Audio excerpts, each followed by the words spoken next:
আজকের গল্পটি প্রাপ্তবয়স্কদের জন্য। দেহ কি? একটা দেহের মধ্যে কটা আত্মা বাস করতে পারে? দেহই কি অপর দেহকে নিজের দেহে ডেকে আনছে? রায় বংশের রায়কুঠিতে তেমনই লুকিয়ে আছে শতাব্দী ধরে এক কালো রহস্য, যেটা শতাব্দীর পর শতাব্দী পেরিয়ে যাচ্ছে, কিন্তু সাপ আর মৃত্যু অটুট। কেন এই মৃত্যু খেলা? কেবলই নিছক প্রেতাত্মার আনন্দ, নাকি তার প্রতিশোধ? এই রায়কুঠির শতাব্দী ধরে চলে আসা মরণ খেলার অজানা রহস্য ভেদ করতেই দেহের ডাকে আবির্ভাব শ্রীতমা সেন সরকারের।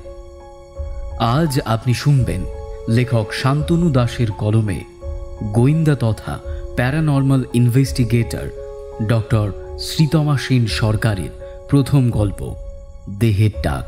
আজকের গল্পের সূত্রধার ও গল্প পাঠে আমি লিও, শ্রীতমা চরিত্রে দিশা। তাহলে আর বেশি দেরি না করে আসুন শুনে নিই শান্তনু দাসের কলমে গোয়েন্দা শ্রীতমা সেন সরকারের প্রথম গল্প, দেহের ডাক।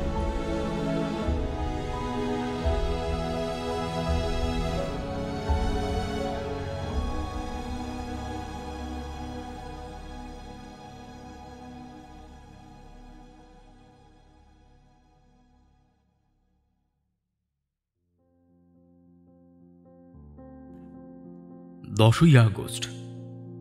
রায়পুরে এসে ভালোই লাগছে। ছোটবেলার থেকে নিজের পৈতৃক বাড়ির সম্পর্কে শুধু শুনেই এসেছি, কিন্তু আসেনি। আর সত্যি কথা বলতে কেনই বা আসবো? একে পুরানো জমিদার বাড়ি, তার উপর জমিদারি উঠে গেছে প্রায় 3 প্রজন্ম আগে। নতুন বিয়ে করার পর লোকে হানিমুনে যায় পুরী নতুবা অজন্তা, আর আমি হানিমুনে এসেছি এই রায়পুরের নিজের ভাঙা পৈতৃক বাড়িতে। প্রথমে আপত্তি থাকলেও এখন এখানে এসে ভালোই লাগছে। রায়পুরবাসীরা খুব ভালো মানুষ, কিন্তু আমার পৈতৃক বাড়ির অবস্থা খুবই খারাপ। দক্ষিণ পশ্চিম দিকের দেয়াল একেবারে ধসে পড়েছে। পাঁচিলের গা বেয়ে অসত্য গাছগুলো দিনে দিনে চন্দ্রকলার মতো বেড়েই উঠছে। এ বাড়ি ভেঙে ফেলাই উচিত। সন্তোষপুর স্টেশন থেকে আরও 15 মিনিট ভেতরে রায়পুর। স্টেশন থেকে রায়বাড়িতে আসতে হয় টাঙ্গায়। এই প্যাল্লায় পুরনো ভাঙা বাড়িতে আমি আর আমার সবেমাত্র বিয়ে করা বউ শ্রাবণী এসে উঠেছি।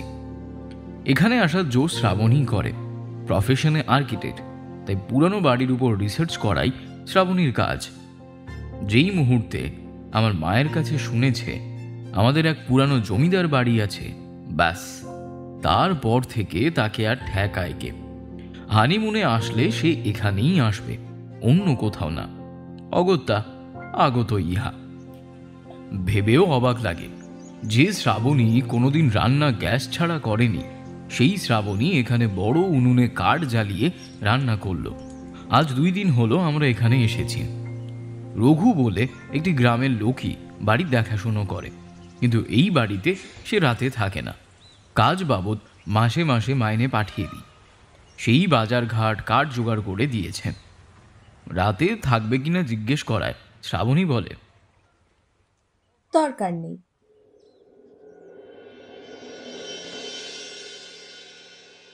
13ই আগস্ট। 2 দিন ধরে অদ্ভুত কিছু লক্ষ্য করছি। সন্ধ্যার থেকে ঝড় বৃষ্টি শুরু হয়। কাছাকাছি গাছ ভেঙে পড়াতে কারেন্টের তার ছিঁড়ে যায়, আর তার জন্যে পুরো রায়পুর অন্ধকারের কোলে ঢলে পড়ে। গ্রামে এমন লোডশেডিং হলে প্রায় 3-4 দিন পর কারেন্ট আসে। এত তার ছিঁড়ে একাকার। কবে দয়া হবে আর কবে আসবে তা ওই উপরওয়ালাই জানে। রাতে শোবার ঘরের বড় খাটের বাঁ পাশের পুরানো তেপায়া টেবিলের উপর রাখা হ্যারিকেনের আলোটা কমিয়ে আমি আর শ্রাবণী শুয়ে পড়ি। হঠাৎ ঘুমটা ভাঙে মাঝরাতে। চোখ খুলে দেখি ঘর পুরো অন্ধকার।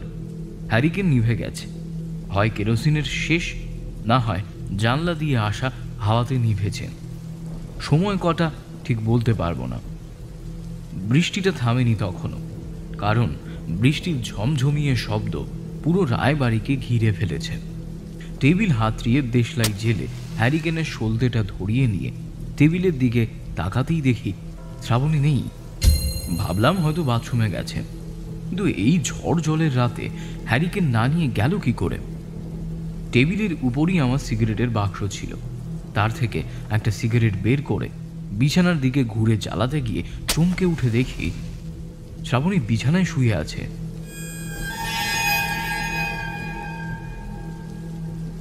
তবে কি ঘুমের ঘোরে ভুল দেখছিলাম?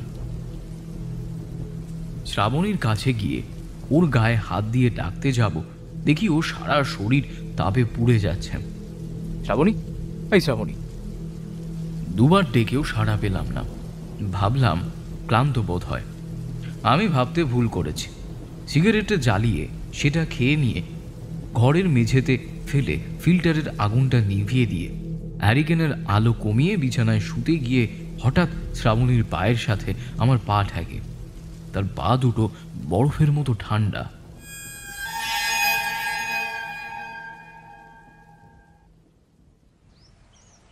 পরের দিন সকালে কিছুই গত রাতের কোনো কথাই জিজ্ঞেস করিনি, তবে শ্রাবণীকে একটু অন্যরকম লাগছে।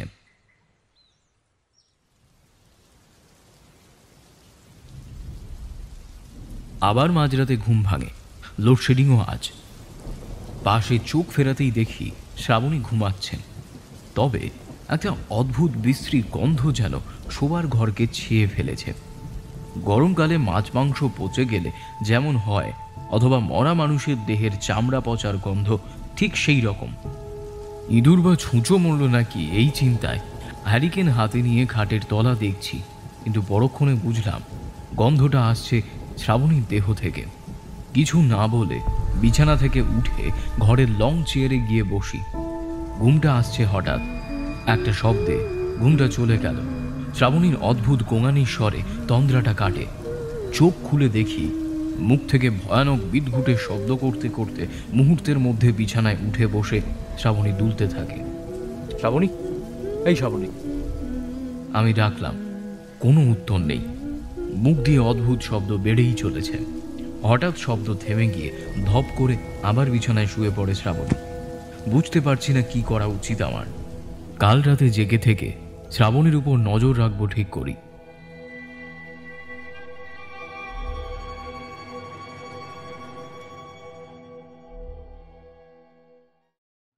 14ই অগস্ট। কাল রাতে যা দেখেছি তা সত্যি কি মিথ্যে আমি জানি না। কেন আসলাম এখানে, কি আছে, কেন হচ্ছে কিছুই বুঝতে পারছি না। হাতে হাত ঘড়িটা পরেই ঘুমের ভান করে শুয়ে রইলাম। ঘুমের ভান করে শুয়ে থাকলেও ঘুম ঘুম ভাবটা যেন অনায়াসেই চোখে ধরা দিতে আসছিল। এমন সময় একটা শব্দে ঘুমটা কেটে যায়। আস্তে আস্তে আমি চোখ খুলি। যা ভেবেছিলাম ঠিক তাই, শ্রাবণী পাশে নেই। ঘরের দরজার দিকে তাকাতেই দেখি দরজা খোলা। বুঝতে পারলাম দরজা খোলার শব্দেই ঘুমটা ভেঙেছে। বিছানা থেকে নেমে টেবিলে রাখা হ্যারিকেনের আলোটা একটু বাড়িয়ে সেটাকে হাতে নিয়ে দরজার দিকে এগোতে চাই। ঘর থেকে বারান্দায় এসে দেখি চারিদিক ঘুটঘুটে অন্ধকার, শুধু বাজের শব্দ, সাথে বৃষ্টিটা খুবই ঝিরঝিরিয়ে পড়ে চলেছে। শ্রাবণী কোথায় গেল? আমাদের শোবার ঘর দোতলার শেষ প্রান্তে। হঠাৎ বিদ্যুতের আলোতে দেখি নিচের বারান্দায় কেউ হেঁটে চলছে। শ্রাবণী? নিজের মনে প্রশ্ন করে সিঁড়ি দিয়ে একতলায় নামতে থাকি। নিচের সব ঘরই তালা বন্ধ, চাবি নেই। আজ বছরের পর বছর ঘরগুলো তালা বন্ধ অবস্থায় পড়ে রয়েছে। সিঁড়ি দিয়ে যত নামছি একটা অদ্ভুত সুগন্ধ নাকে আসতে থাকে। একটা অদ্ভুত সেন্টের সুগন্ধ, পাগল করা গন্ধ, খুব মিষ্টি একটা গন্ধ, অনেকটা বেল ফুলের গন্ধের মতো।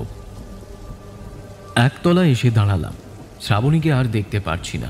হঠাৎ কানে এলো কারা যেন কথা বলছে। পশ্চিম দিকের ঘরগুলোর দিকে এগোতে থাকি। হ্যাঁ, ঠিক ওইখানকার একটা ঘরের থেকে কথা ভেসে আসছে।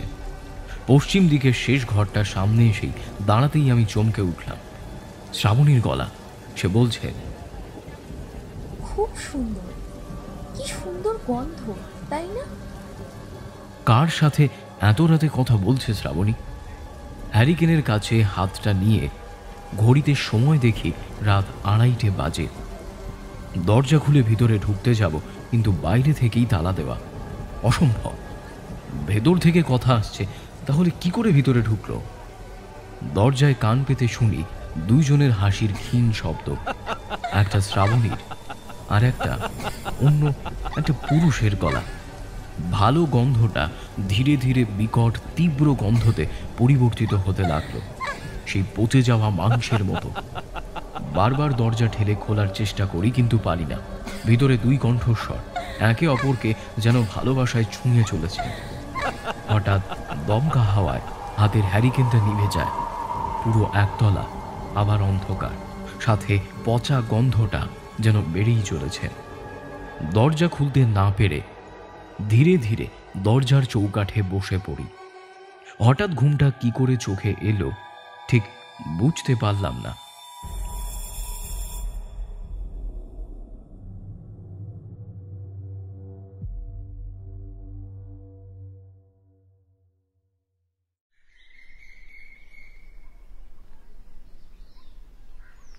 ঘুমটা ভাঙল পরের দিন সকালে রঘুর ডাকে।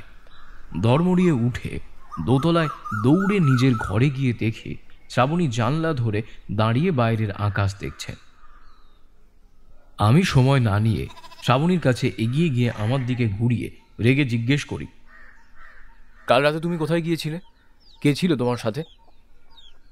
কই, কোথাও না। কোথায় যাব আমি? কথাটা বলে আমার হাত থেকে নিজেকে সরিয়ে সে রান্নাঘরের দিকে চলে গেল।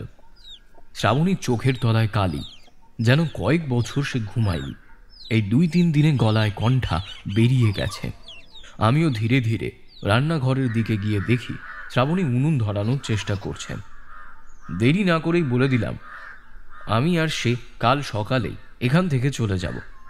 কথাটা শুনে শ্রাবণী মুহূর্তের মধ্যে আমার দিকে ঘুরে বলে ওঠে, আমি যাব না, কোথাও যাব না। শুনে চমকে উঠি।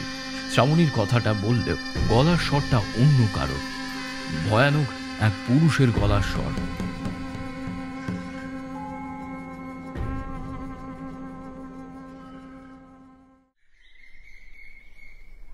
অগাস্ট। গতকাল এই রকম গলার আওয়াজ শুনে সারাদিন চিন্তা করতে থাকি। দুপুরের দিকে হঠাৎ রঘু আসে। উপায় না পেয়ে রঘুকে জিজ্ঞেস করি একতলার ওই ঘরের চাবি আছে কিনা। উত্তরে রঘু জানায় সে জানে না, তবে একদিনে নকল চাবি সে তৈরি করিয়ে আনতে পারবে। কথাটা শুনে ভালো লাগলেও মনটা ভালো ছিল না। আমার সদ্য বিয়ে করা স্ত্রী কিনা অন্য কারোর সাথে? না না না, এসব কি ভাবছি আমি? মনে মনে ভাবতে থাকি।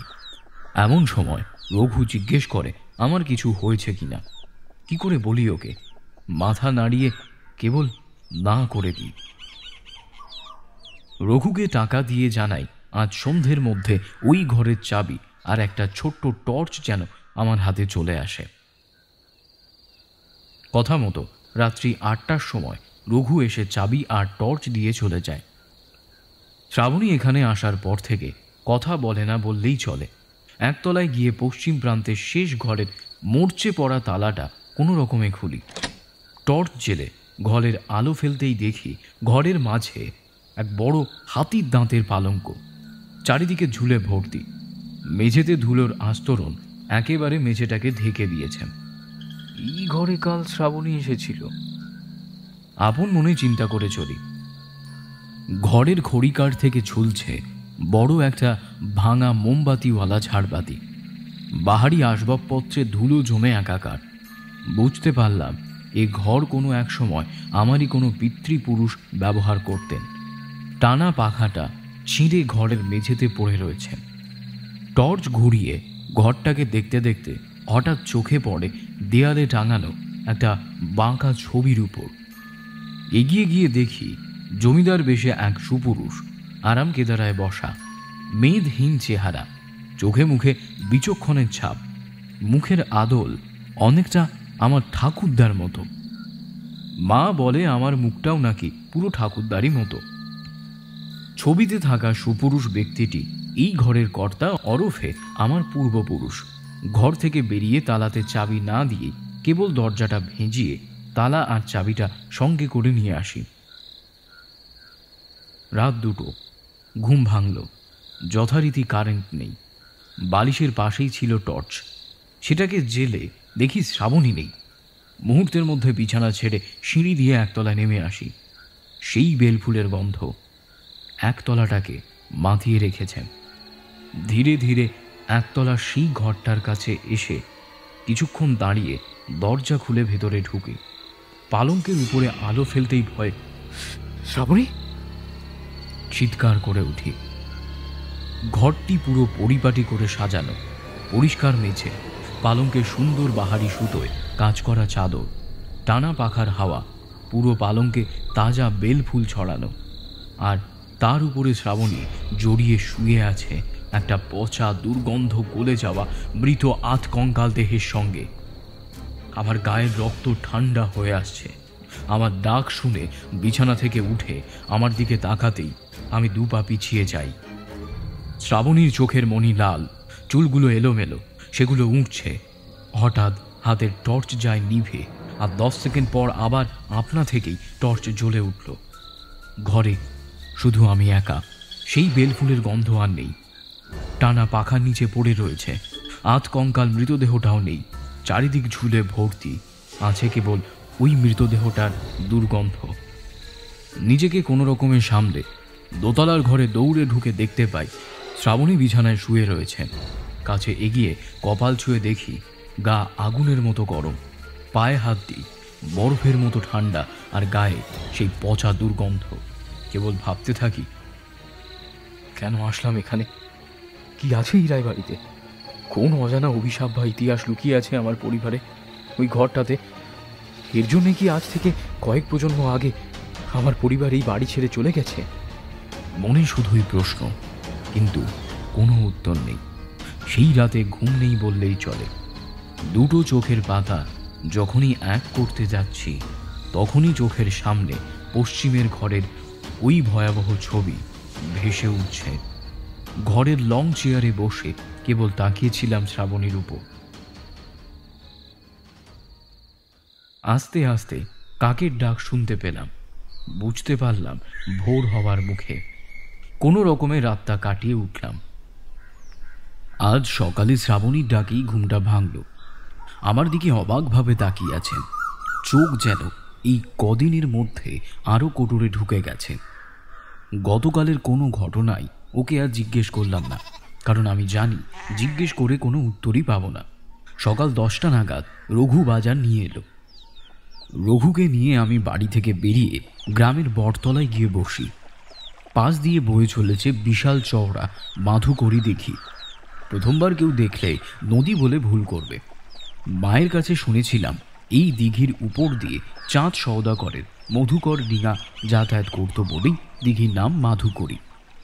মাধুকরী দিঘির এ প্রান্ত রায়পুর, অপর প্রান্ত নিশ্চিন্তপুর। রঘু অনেকক্ষণ আমাকে দেখে জিজ্ঞেস করে আমার কিছু হয়েছে কিনা। কি করে গতকালের ঘটনাটা বলি?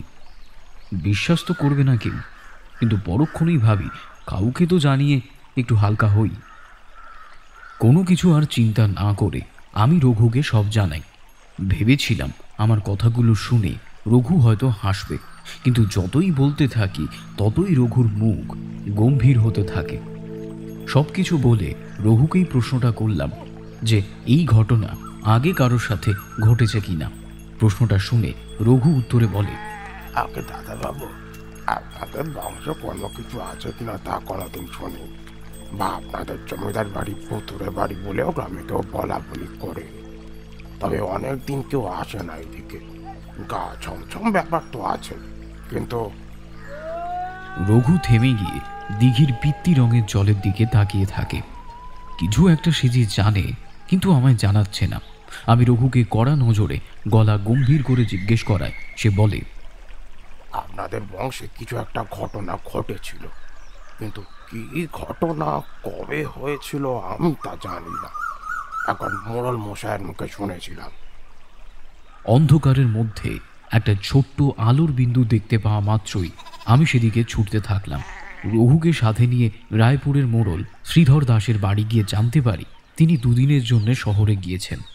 ফিরবেন আগামীকাল।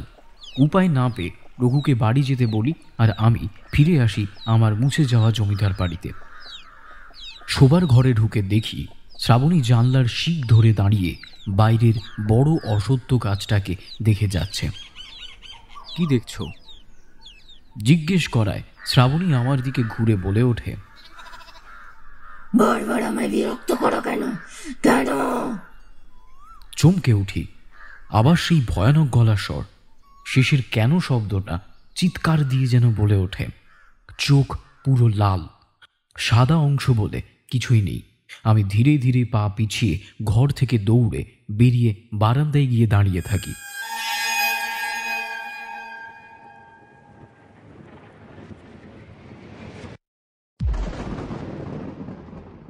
ঠিক রাত 9টার সময় বৃষ্টি শুরু হয়।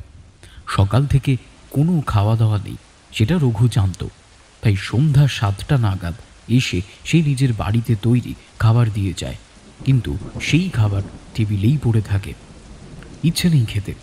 পুরো বাড়িটা অন্ধকার হয়ে যেন একটা বার্তা বয়ে নিয়ে চলেছে। সময় পেরোতে থাকে। ঘরের চেয়ারে বসে ঝিমিয়ে পড়েছি।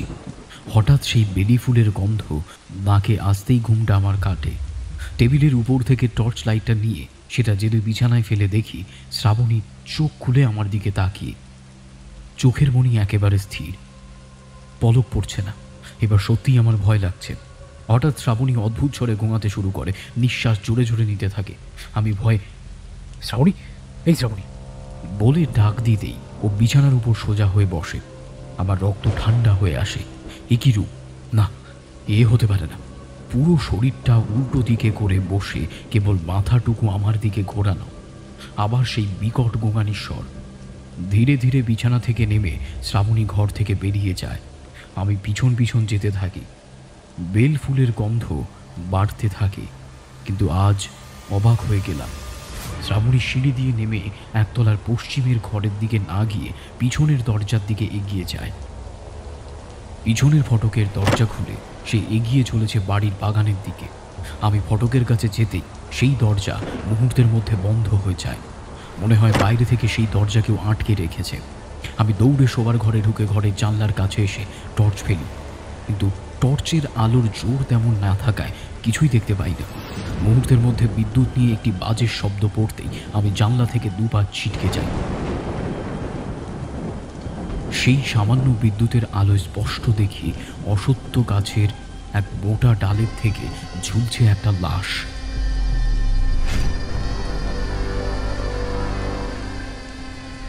আর তার পাশে শ্রাবণী দাঁড়িয়ে ফাঁসির দড়িটা বাঁধছে। লাশটাকে চিনতে কোনো অসুবিধা হলো না। সেই সামান্য আলোতে বুঝতে পারলাম সেটা রঘু। মুহূর্তের মধ্যে আমি অজ্ঞান। এরপর আমার আর কিচ্ছু মনে নেই।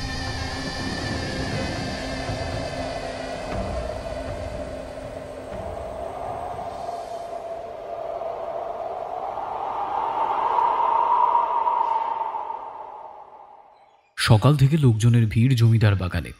গ্রামের লোকেরা ধরাধরি করে রঘুর দেহ গাছ থেকে নামায়। সবাই ভয়ে চিৎকার করতে থাকে। রঘুর চোখ দুটো কেউ উপড়ে নিয়েছে। হাতের আঙুলগুলো ভেঙে পুরো উল্টো দিকে ঘুরিয়ে দিয়েছে। আর কাঁধের কাছ থেকে কেউ এক খাবলা মাংস কামড়ে নিয়ে গেছে। এসব দেখে আমার মাথা ঘোরাতে থাকে, কিন্তু শ্রাবণীর কোনো রকমের উত্তেজনা আমি দেখলাম না। গ্রামের লোকেদের মধ্যে মোড়ল শ্রীধর দাস ঘটনাস্থলে এসে দাঁড়িয়ে বলে, কি সর্বনাশ! বয়স 60-এর ঘরের কাছাকাছি। আমি কাছে গিয়ে জানাই ওনার সাথে আমার কিছু দরকারি কথা আছে। আমার পরিচয় শুনে বেশ উত্তেজিত হয়ে উনি বলেন, আজ সন্ধ্যা 6টা নাগাদ আমি যেন ওনার বাড়ি যাই। ওনারও কিছু কথা আমাকে জানানোর আছে। পুলিশ আসতে প্রায় সময় লাগলো 3 ঘন্টা। সদর পুলিশ স্টেশনের পথ অনেকটা। পুলিশ এসে জিজ্ঞাসাবাদ শুরু করে কিছুই পায় না। আমিও পুলিশকে গত রাতের ঘটনা জানাই না, যদি শ্রাবণীকেই তারা খুনি মনে করে ধরে নিয়ে যায় এই ভয়ে। গাড়ি করে রঘুর মৃতদেহ পোস্টমর্টমের জন্যে তারা নিয়ে চলে গেল। পুরো গ্রাম আতঙ্কে।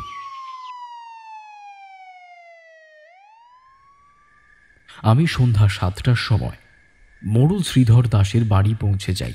শ্রাবণী সেই নির্বাক জমিদার বাড়িতে একা। আমি ওকে আসতে বলায় ও কোনো উত্তর না দিয়েই সেই অসত্য গাছের দিকে তাকিয়ে থাকে। শ্রীধর দাসের বাড়ি পৌঁছাতে তিনি আমাকে চা দিলেন।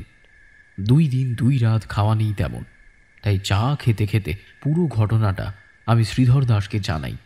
পুরোটা শুনে উত্তরে তিনি বলেন, আমি এমন কিছু একটা আন্দাজ করেছিলাম, কিন্তু এতটা ভাবিনি। আমি ওনাকে জিজ্ঞাসা করলাম উনি কিছু জানেন কিনা। শ্রীধর দাস আমার দিকে দৃষ্টি রেখে বলে চললেন, আমি সত্যি মিথ্যা জানি না রাইজি। আমার এখন বয়স 62। আমার যখন 11 বছর বয়স, তখন আমার ঠাকুরদা ঈশ্বর বিশ্বনাথ দাসের মুখে একবার একটা ঘটনা শুনেছিলাম। আপনাদের পরিবারে কয়েক প্রজন্ম আগে কিছু একটা অশুভ ব্যাপার ঘটেছিল। আমার ঠাকুরদার বয়স কত হবে, ওই 35-36। তখন এই ইংরেজ শাসন চলছে। আমার ঠাকুরদা ছিলেন খাজাঞ্চি, কোম্পানির এক ইংরেজ অফিসার, নাম খুব সম্ভবত জোসেফ, হ্যাঁ, পদবি মনে নেই। উনি কয়েকদিন আপনাদের এই বাড়িতে থাকতে চান। কোনো একটা ম্যাগাজিন বইতে ওই অফিসার আপনাদের বাড়ির নামটি পায়।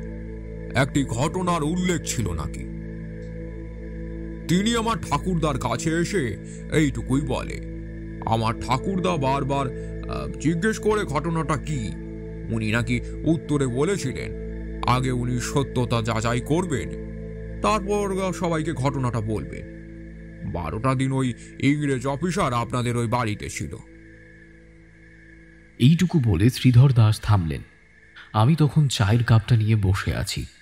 চা যে কখন ঠান্ডা হয়ে জল হয়ে গেছে তা বুঝতেই পারিনি। আমি ভয়ে ভয়ে জানতে চাই এই 12 দিনের মধ্যে কোনো ঘটনা ঘটেছিল কিনা। উত্তরে শ্রীধর দাস বেশ ভয়ে কাঁপা গলায় বলতে থাকে, আপনাদের ওই জমিদার বাড়ি পরিত্যক্ত হওয়ার কারণ নাকি উনি জানতেন। 12 দিন উনি ওই বাড়ি থেকে বেরোননি। ঠিক 13 দিনের দিন নাকি ওনার লাশ পাওয়া যায়। আমি ভয়ে এক প্রকার চমকে উঠি। লাশটা পাওয়া যায় আজকের মতো ওই অসত্য গাছে, কিন্তু কি করে মারা গেলেন, কি হয়েছিল তা কেউ জানে না। এরই মধ্যে শ্রীধর দাস এমন একটা কথা আমাকে জানালেন যা শুনে আমি আমারই বাড়ির দিকে এগোতে ভয় পেতে শুরু করি। তিনি জানান জোসেফ একটা নতুন বাদামি রঙের চামড়ার ডায়েরি নিয়ে ওই বাড়িতে এসেছিল। যখন যেটা হবে সেটা নাকি ওই ডায়েরিতে লিখে রাখবে, কিন্তু মৃতদেহ পাওয়ার পর তার সমস্ত জিনিসপত্র পেলেও ওই ডায়েরিটা নাকি পাওয়া যায়নি। শ্রীধর দাসের ঠাকুরদা মনে করেছিলেন ডায়েরি জোসেফ এই বাড়িতেই কোথাও একটা লুকিয়ে রেখেছে, আর এই ডায়েরিতেই নাকি সব উত্তর রাখা আছে। রাস্তা দিয়ে হাঁটতে হাঁটতে যতই নিজের পৈতৃক বাড়ির দিকে এগোতে থাকি ততই যেন ভয় পেতে থাকি ওই বাড়িটাকে। কেন বেলফুলের গন্ধ ভেসে বেড়ায়, কেন তারপরই পচা দুর্গন্ধ। শ্রাবণীর উপর কার প্রভাব চলছে? রঘুকে কি শ্রাবণী খুন করল, নাকি শ্রাবণীর হয়ে অন্য কেউ? আর জোসেফের ডায়েরিটাই বা কোথায়? ওই পশ্চিমের ঘরে নেই তো? মৃত্যুই কি এই বাড়ির তৃষ্ণা আর আমার পরিবারের অভিশাপ? বাড়িতে পৌঁছে নিজের ঘরের দিকে যাই। ঘরে ঢুকে দেখি টেবিলের উপর হ্যারিকেন জ্বলছে। শ্রাবণী ঘরে নেই। আমি 2-3 বার তাকে ডেকেও সাড়া পেলাম না। হ্যারিকেনের কাছে বাঁ হাতটা নিয়ে হাত ঘড়িটার দিকে তাকিয়ে দেখি রাত 9:30। বাড়ি পুরো থমথমে। হঠাৎ কান ঝাঁঝিয়ে একটা বিকট চিৎকার, আমার সারা শরীর কেঁপে ওঠে। হ্যারিকেনটা নিয়ে দৌড়ে একতলার দিকে যাই। কোনো কিছুই নেই। পশ্চিমের ঘরের দিকে এগোতে থাকি, কিন্তু পা যেন চলতে চাইছে না। ভয়ে ভয়ে ঘরের সামনে এসে খুব ধীরে দরজা খুলে ভিতরে ঢুকি। আলো ঘুরিয়ে পুরো ঘরটাকে দেখলাম, কিন্তু কিছুই পেলাম না। ধীরে ধীরে দরজা থেকে বেরিয়ে দরজাটা ভেজিয়ে ঘোরা মাত্রই একটা কালো হাত আমার গলার নালির চেপে ধরতেই ডান হাতে ধরে থাকা হ্যারিকেনটা হাত থেকে পড়ে ভেঙে চৌচির হয়ে যায়। অন্ধকারে আমি আমাকে বাঁচানোর চেষ্টা করি, কিন্তু সেই হাত আরও শক্ত করে আমার গলা চেপে ধরে মোচড়াতে থাকে। ভেসে আসে সেই দুর্গন্ধ, রায়পুরের রায়বাড়িকে ছেয়ে ফেলে সেই দুর্গন্ধ। কিন্তু আমি পারলাম না নিজেকে বাঁচাতে।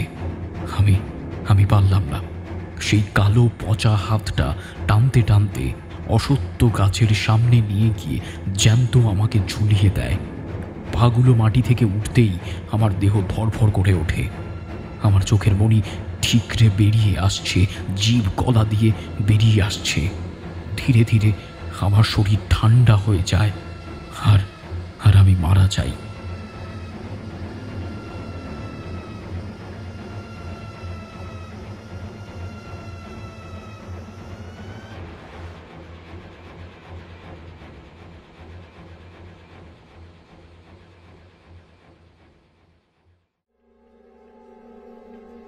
সবাই মনে করে আত্মা ত্রিকালজ্ঞ, কিন্তু এই সত্যি নয়। আমায় কে মারল আমি আজও তার সন্ধান করে চলেছি। ওই পৈশাচিক বাড়িতে আমি আজও ঘুরে বেড়াই তার খোঁজে। আমি জানি শ্রাবণী বেঁচে নেই, কিন্তু তার রুহু এই বাড়িতেই আছে। কিন্তু উদ্দেশ্য কি তা আজও অন্ধকারে। মৃত্যুর পর আমার মুক্তি নেই। আমি বলতে থাকি, হেল্প মি, হেল্প মি। আজ ৭৭ বছর পর কেউ আমার কথা শুনল। ডায়েরি এই বাড়িতেই আছে, খোঁজো, অভিশাপ মুক্ত করো আমায় আর আমার জন্মকে। রায়বংশের অভিশাপ থেকে এই অমল রায়কে খুঁজে দাও, যে কে খুন করলো আমায়, আর কেনই বা করলো।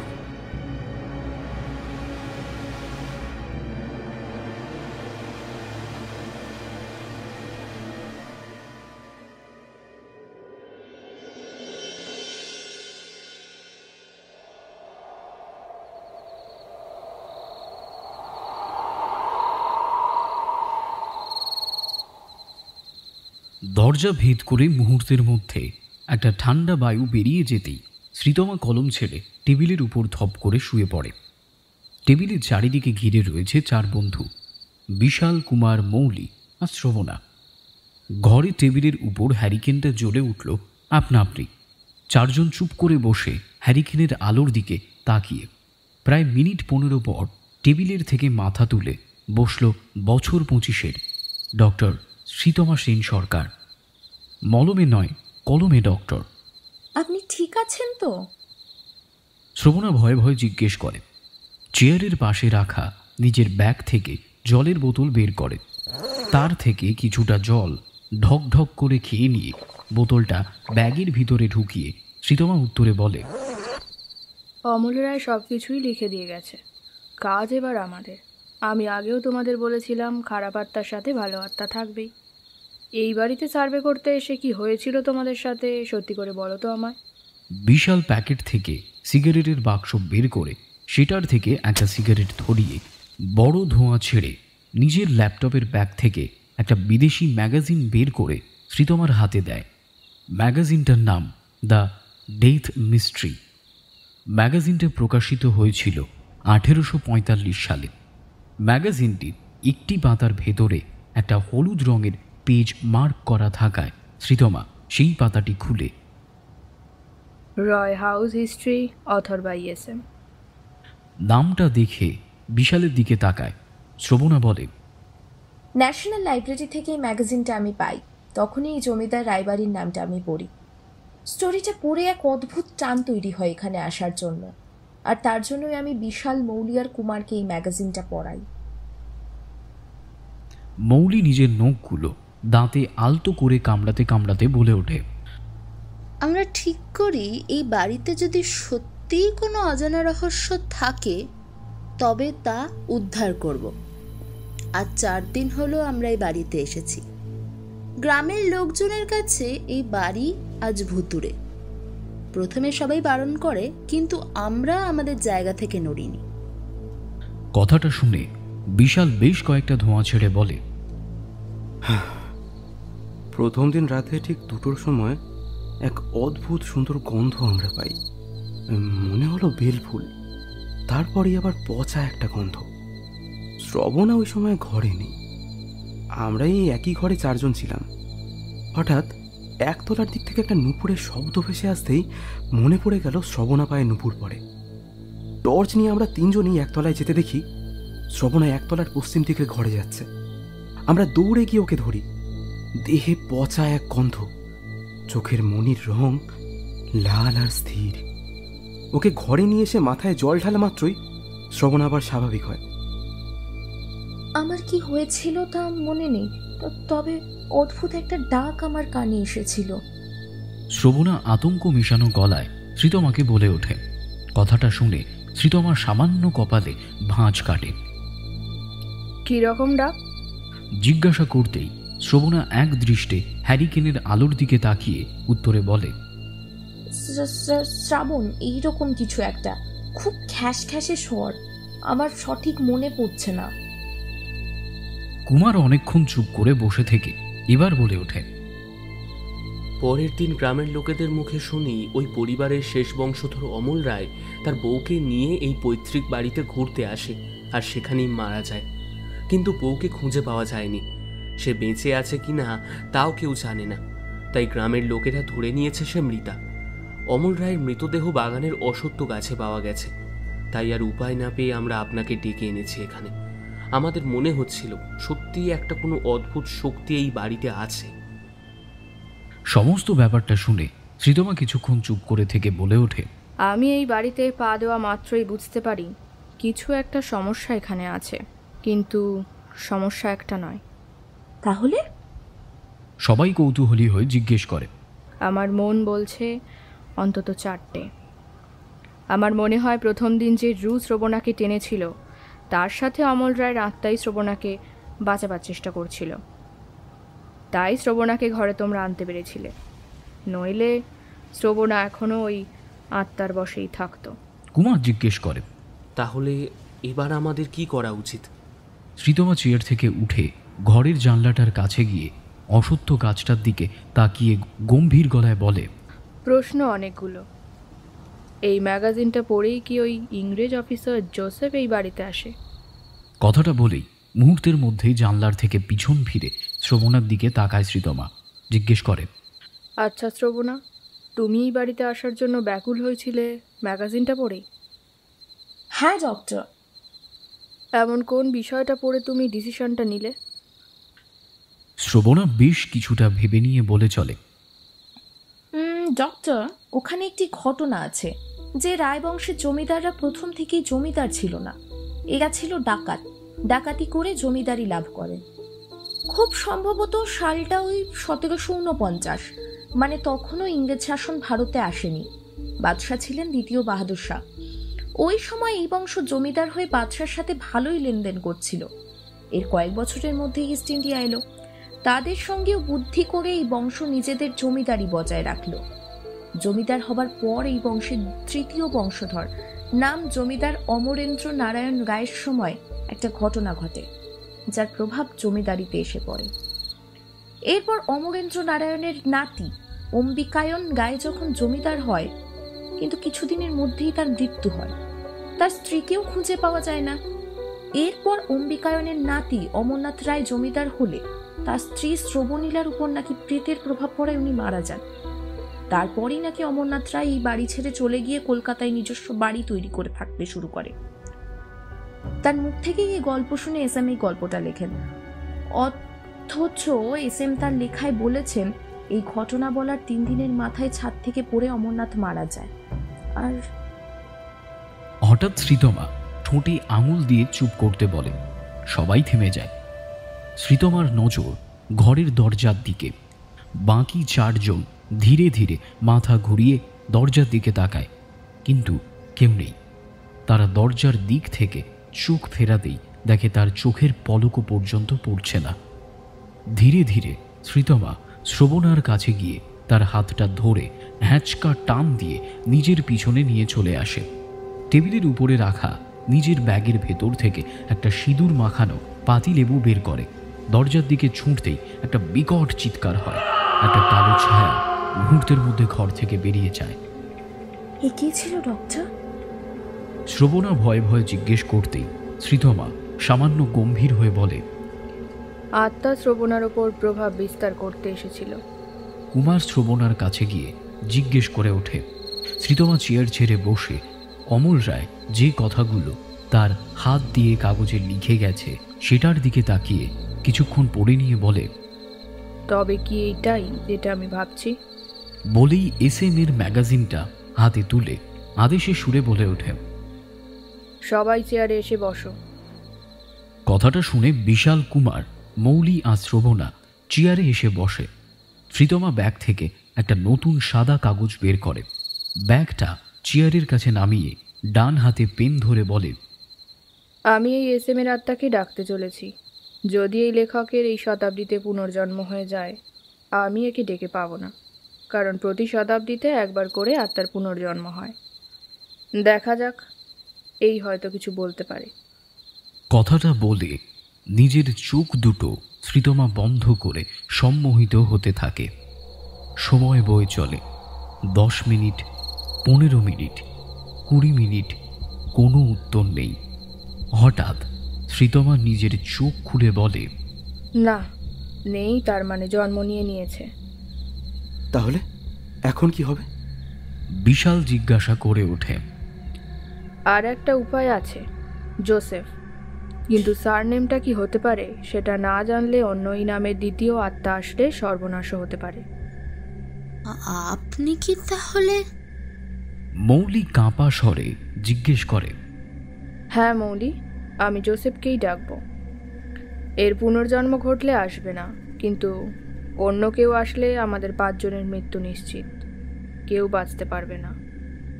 অন্য জগৎ থেকে এই জগতে আসতে তাদের অনেক বাধা পেরিয়ে আসতে হয়, কিন্তু এসে যদি দেখে সেটা ভুল, তাহলে রাগে সব কিছু শেষ করে দিয়ে যাবে। তবুও একবার চেষ্টা করব। কথাগুলো বলে শ্রীতমা চোখ দুটো বন্ধ করে আবার সম্মোহিত হতে থাকে।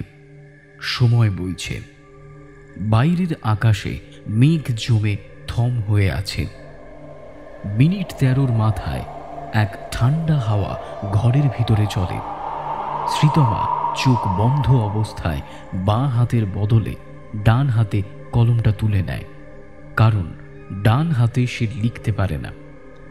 আত্মা তার দেহে প্রবেশ করলে ডান হাত দিয়েই তার লেখা বেরোয়।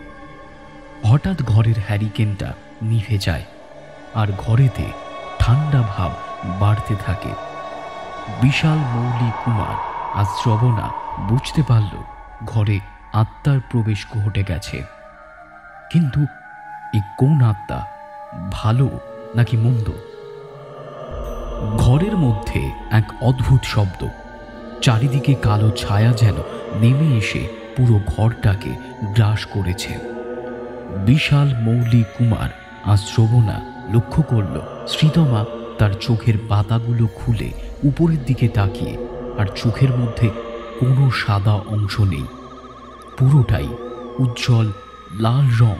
ঠিক তেমনি যখন অমলের আত্মা শ্রীতমার দেহের মধ্যে আসে।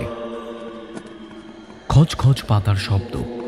বুঝতে পারল সবাই, যে আত্মাকে তারা ডেকেছে সেই এসেছে। গতবারের মতোই কুমার মিনি টর্চ লাইটটা জেলে টেবিলের উপর রাখা সাদা কাগজটার উপর ফেলল। অমল রায়ের মতো একটা তারিখ মন থেকে প্রশ্ন করতে হয়, আর আত্মার উত্তরটা পৃষ্ঠায় লেখা হয়। শ্রবণা লক্ষ্য করল শ্রীতমার বাঁ হাতটা কাঁপছে, অর্থাৎ প্রশ্ন শুরু হয়ে গেছে। শ্রীতমা জোরে জোরে নিঃশ্বাস নিচ্ছে, মনে হচ্ছে একটা ঘর ঘর বিকট শব্দ শ্রীতমার গলায়। শ্রীতমাকে এই আত্মার সাথে কেউ কথা বলতে দিতে চাইছে না। শ্রীতমা লড়ছে।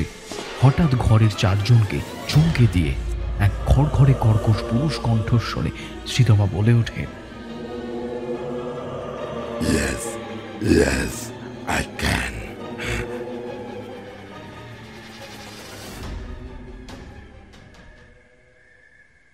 আবার পরিবেশ আগের থমথমে হয়ে যায়। শ্রীতমা পেনটা ডান হাতে ধরে, উপরের দিকে তাকিয়ে টেবিলে রাখা কাগজটার উপর ঠেকালো। তারিখের তলায় লেখা শুরু হয়। আত্মা যেন বলছে সেটা শ্রীতমা কাগজে লিখছে, আর কুমার সেই কাগজের লেখাটা পড়ছে। 25th July, 1941. Oh, why did you call me here? Yes, I am the author. Yeah, you are right. This day, the demon killed me. My full name is Author Joseph Chitiati. There is a curse of dynasty that is very difficult to redeem. The origin of this mystery is related to the bellflower. Not only I was British officer, I was able to bring the ghost or demon, whatever you say, into me because I know planchets as you. That I did for 12 days in this room. I tried to bring in the soul of Amarendra Narayana, who was the zamindar of this dynasty, but I felt he could not come. Then I was able to bring in the spirit of his grandson, Ambikayana of this dynasty, and I learned a lot about this curse from him. I explained in my diary what I heard from him. The way of liberation is also written in the diary, so find it. Sorry, I don't know where is it, because after my death, that destructive demon is hiding it. But I believe that diary is in this Roy house. Goodbye, and don't again bother me.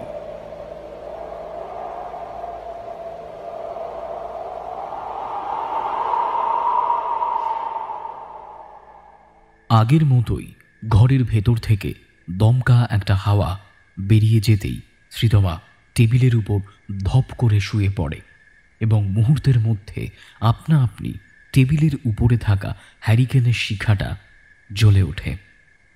Kumar নিজের হাতের mini টর্চের লাইটটা বন্ধ করে টেবিলের উপর রাখে। সবাই চুপ।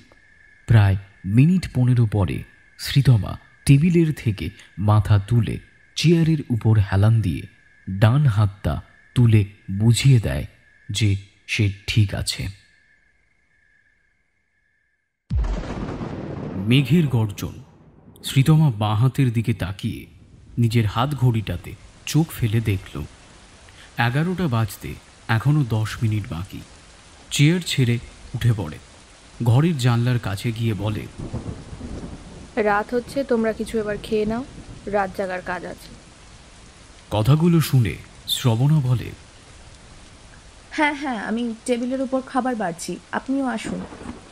হ্যাঁ, তুমি রেডি করো, আমি একতলার পশ্চিমের ঘরটার থেকে একটু ঘুরে আসি। শ্রীতমার কথা বলা মাত্রই ঘরের 4 জনের চোখ একেবারে বড় বড় হয়ে যায়। এই প্রেতপুরে যে ঘর কেন্দ্রবিন্দু হয়ে দাঁড়িয়ে আছে, সেই ঘরে এখন শ্রীতমার যাওয়াটা কেউ যেন মেনে নিতে পারছে না। তাই জন্যই বোধ হয় বিশাল বলে ওঠে, ডক্টর, আপনি একা না, গেলে 4 জনই একসাথে যাব। আমরা আপনাকে এখানে ডেকে এনেছি, আপনার কিছু একটা হয়ে গেলে। কথাটা শেষ না হতেই শ্রীতমা নিজের ডান হাতটা তুলে বিশালকে থামিয়ে শ্রীতমা বলে ওঠে, আমার কাজটা প্যারানর্মাল সাবজেক্টের ওপরেই, সেটা বোধহয় ভুলে যাচ্ছ বিশাল। এই জাগতিক জগতের জীবনের সাথে আমার কাজ নয়, মহাজাগতিক জগতই আমার রাস্তা। সেটাই জোসেফ ক্রিস্টি আমাকে বলে দিয়ে গেল। আমি 10 মিনিটের মধ্যেই ফিরে আসছি। কথাগুলো বলে টেবিলের উপর থেকে কুমারের রাখা মিনি টর্চ লাইটটা সাথে নিয়ে ঘর থেকে বেরিয়ে একতলার সিঁড়ির দিকে এগিয়ে যায়। কাঠের সিঁড়ি দিয়ে নামা হিল জুতোর শব্দ ধীরে ধীরে মিলিয়ে যায়। বিশাল, মৌলি, কুমার আর শ্রবণা বেশ চিন্তায় একে অপরের দিকে তাকিয়ে থাকে। উপায় নেই, তাই টেবিলের উপর থেকে পেন, কাগজ, ব্যাগপত্র সরিয়ে খাবার বাড়তে শুরু করে মৌলি। নিজেরাই রান্না করে খাচ্ছেন। আজ সকালেই কুমার আর মৌলি সদর হাট থেকে বাজার করে আনে। দোতলার বারান্দার 3টে ইট জড়ো করে বিশাল আর শ্রবণা একটা ছোট কাজ চালিয়ে নেবার মতো উনুন বানিয়েছে। কাঠের সরঞ্জাম এই ভুতুড়ে বাড়িতে অনেক আছে। বাজার থেকে চাল, ডাল আর কিছু আনাজপাতি কিনে আনে। পাউরুটি, জ্যাম আর চায়ের সরঞ্জাম এগুলো কলকাতা থেকে সাথে করে এরা নিয়েই এসেছে। গ্রামের লোকেদের কাছ থেকে সামান্য সাহায্য পেয়েছে ওই রান্নার কয়েকটা বাসনপত্র আর হ্যারিকেনটা। অবশেষে শ্রবণা আর বিশাল মিলে রান্না সামলায়। ঘরের ভিতরে ঢাকা দেওয়া পাত্রগুলো টেবিলের উপর তুলতে থাকে মৌলি। বিশাল বারান্দায় গিয়ে 5টা শালপাতা ধুতে থাকে। শ্রবণার খুব মাথা ধরায় সে বারান্দায় এসে লাইটার জেলে একটা মোমবাতি ধরিয়ে উনানের কাছে বসে চা তৈরির উদ্দেশ্যে। কুমার জোসেফের লেখা পৃষ্ঠাটা হাতে নিয়ে চেয়ারে বসে দেখতে থাকে। অন্যদিকে শ্রীতমার কোনো খবর নেই। উনুন ধরিয়ে চা করতে অন্তত 15 মিনিটের মতো সময় বেরিয়ে গেল। ঘর থেকে কুমার একটা সিগারেট জ্বালিয়ে বাইরের বারান্দায় এসে বলে, বিশাল, ডক্টর শ্রীতমা তো এখনো ফিরল না। 10 মিনিট বলে গিয়েছিল, 15 মিনিট হতে চলল। এবার তো চিন্তা হচ্ছে ভাই। প্লাস্টিকের কাপে চা ঢালতে ঢালতে শ্রবণা বলে, একবার নিচে গেলে হয় না? কথাটা শুনে বিশাল ভ্রুটা সামান্য কুঁচকে নিয়ে উত্তরে বলে, উনি বারণ করে গেল তো। এখন আমরা যদি নিচে যাই আর তার জন্য উনি যদি আমাদের উপর রেগে যান। কথাটা শেষ না হতেই ভয়াবহ এক বিকট চিৎকারে একতলা সহ পুরো রায়বাড়ি যেন কেঁপে ওঠে। মৌলি ঘর থেকে দৌড়ে বারান্দায় বেরিয়ে এসে আতঙ্ক মেশানো স্বরে বলে ওঠে, এটা তো ডক্টর শ্রীতমের গলার স্বর না, অন্য কারোর। কথাটা বলতেই নিচের একতলা থেকে অদ্ভুত রকমের জিনিসপত্র পড়ার শব্দ। প্রেতপুরীর বারান্দায় দাঁড়িয়ে থাকা 4 জন ভয় যতটা না ভৌতিক পরিবেশের জন্য পাচ্ছে, তার চেয়ে বেশি ভয় পাচ্ছে শ্রীতমাকে নিয়ে। এই বাড়ির পিশাচ যদি শ্রীতমার কোনো ক্ষতি করে তাহলে কি এরা নিজেদের ক্ষমা করতে পারবে? তার থেকে বড় কথা, পুলিশ কর্তৃক ডিআইজি দামিনী সেন সরকারের ছোট মেয়ে বলে কথা। সবাই দোতলায় দাঁড়িয়ে, কিন্তু সবার নজর একতলার দিকেই। হঠাৎ জুতোর শব্দ, সিঁড়ি দিয়ে ওঠার। মিনি টর্চের আলোর তীব্রতা বাড়তে শুরু করেছে। তার মানে সিঁড়ি দিয়ে কেউ উপরে উঠে আসছে। অবশেষে সবাই স্বস্তির নিঃশ্বাস ফেলল যখন শ্রীতমাকে দোতলায় উঠতে দেখল। শ্রীতমা একগাল হেসে বলে ওঠে, যাক, চা আছে তাহলে 1 কাপ দাও আমাকে তাড়াতাড়ি। কথাটা বলে ঘরে ঢুকে গেল শ্রীতমা। ঘরের টেবিলের উপর টিমটিমে হ্যারিকেনের শিখা ঘরটাকে আলো আঁধারির মাঝখানে রেখেছে। থেকে থেকেই ভেসে আসছে শিয়ালের ডাক। সুবিশাল অন্ধকারাচ্ছন্ন রায়বাড়ির একটি মাত্র ঘরেই ক্ষীণ আলোর ছোঁয়া। প্লাস্টিকের চায়ের কাপটা টেবিলের উপর রেখে শ্রীতমা বলে, যা ভেবেছিলাম তাই হলো, ও থামবে না। মানে? অবাক হয়ে মৌলি জিজ্ঞেস করে, ওই চিৎকারটা কার ছিল ডক্টর? শ্রীতমা একটা ছোট্ট নিঃশ্বাস টেনে নিয়ে উত্তরে বলে, একতলার পশ্চিমের ঘরে গিয়ে দেখি একটা ধুলো পড়া ছবি। ওটা বোধহয় অমরেন্দ্র নারায়ণের, কারণ আমার মন বলছে ওই ঘরটাতেই অমরেন্দ্র নারায়ণ থাকতো। আর আমি যখন জোসেফের আত্মাকে ডাকি তখন ওই ঘরে একটা আত্মাও ছিল, যে আমাকে বারবার বাধা দেবার চেষ্টা করছিল। সেই আত্মারই চিৎকার ছিল ওটা মৌলি, কারণ সে চায় না এই মৃত্যুর ডাক বন্ধ হোক। মৃত্যুর ডাক? শব্দটা শোনা মাত্রই 4 জনের কপালে বিস্ময়ের ভাঁজ পড়ে। অন্যদিকে শ্রীতমা বলে চলে, যাই হোক, যাও তোমরা খেয়ে নাও, আমি এখন আর কিছু খাবো না। আমি একটু ওই জানলার ধারে গিয়ে দাঁড়িয়ে ভাবি। কথাটা বলে শ্রীতমা জানলার দিকে এগিয়ে যায়। 4 জন টেবিলের চারিধারে বসে বাসনের উপরের ঢাকনা খুলে খাবার বেড়ে খেতে শুরু করে। একটা ছোট্ট মাঝারি সাইজে বাটির ঢাকনা বিশাল তুলে নিয়ে বলে, এ কি, মাংস কোথায় পেলি? মৌলি দাঁতে একটা কাঁচা লঙ্কার মাথা কামড়ে নিয়ে চিবোতে চিবোতে উত্তর দেয়, সদর থেকে ফেরার পথে একটা ছোট ভাজর ভাজর দেখলাম, সেখানেই গেলাম, তাই নিয়ে এলাম। মুহূর্তের মধ্যে শ্রীতমা চিৎকার দিয়ে, সরে যাও টেবিল থেকে, বলেই খাটের উপরে থাকা ব্যাগের ভিতর থেকে পাউডারের মতো সাদা কিছু জিনিস শ্রীতমা শূন্যে ছুঁড়ে মারতেই ঘরের ভেতরে সেই বিকট চিৎকার।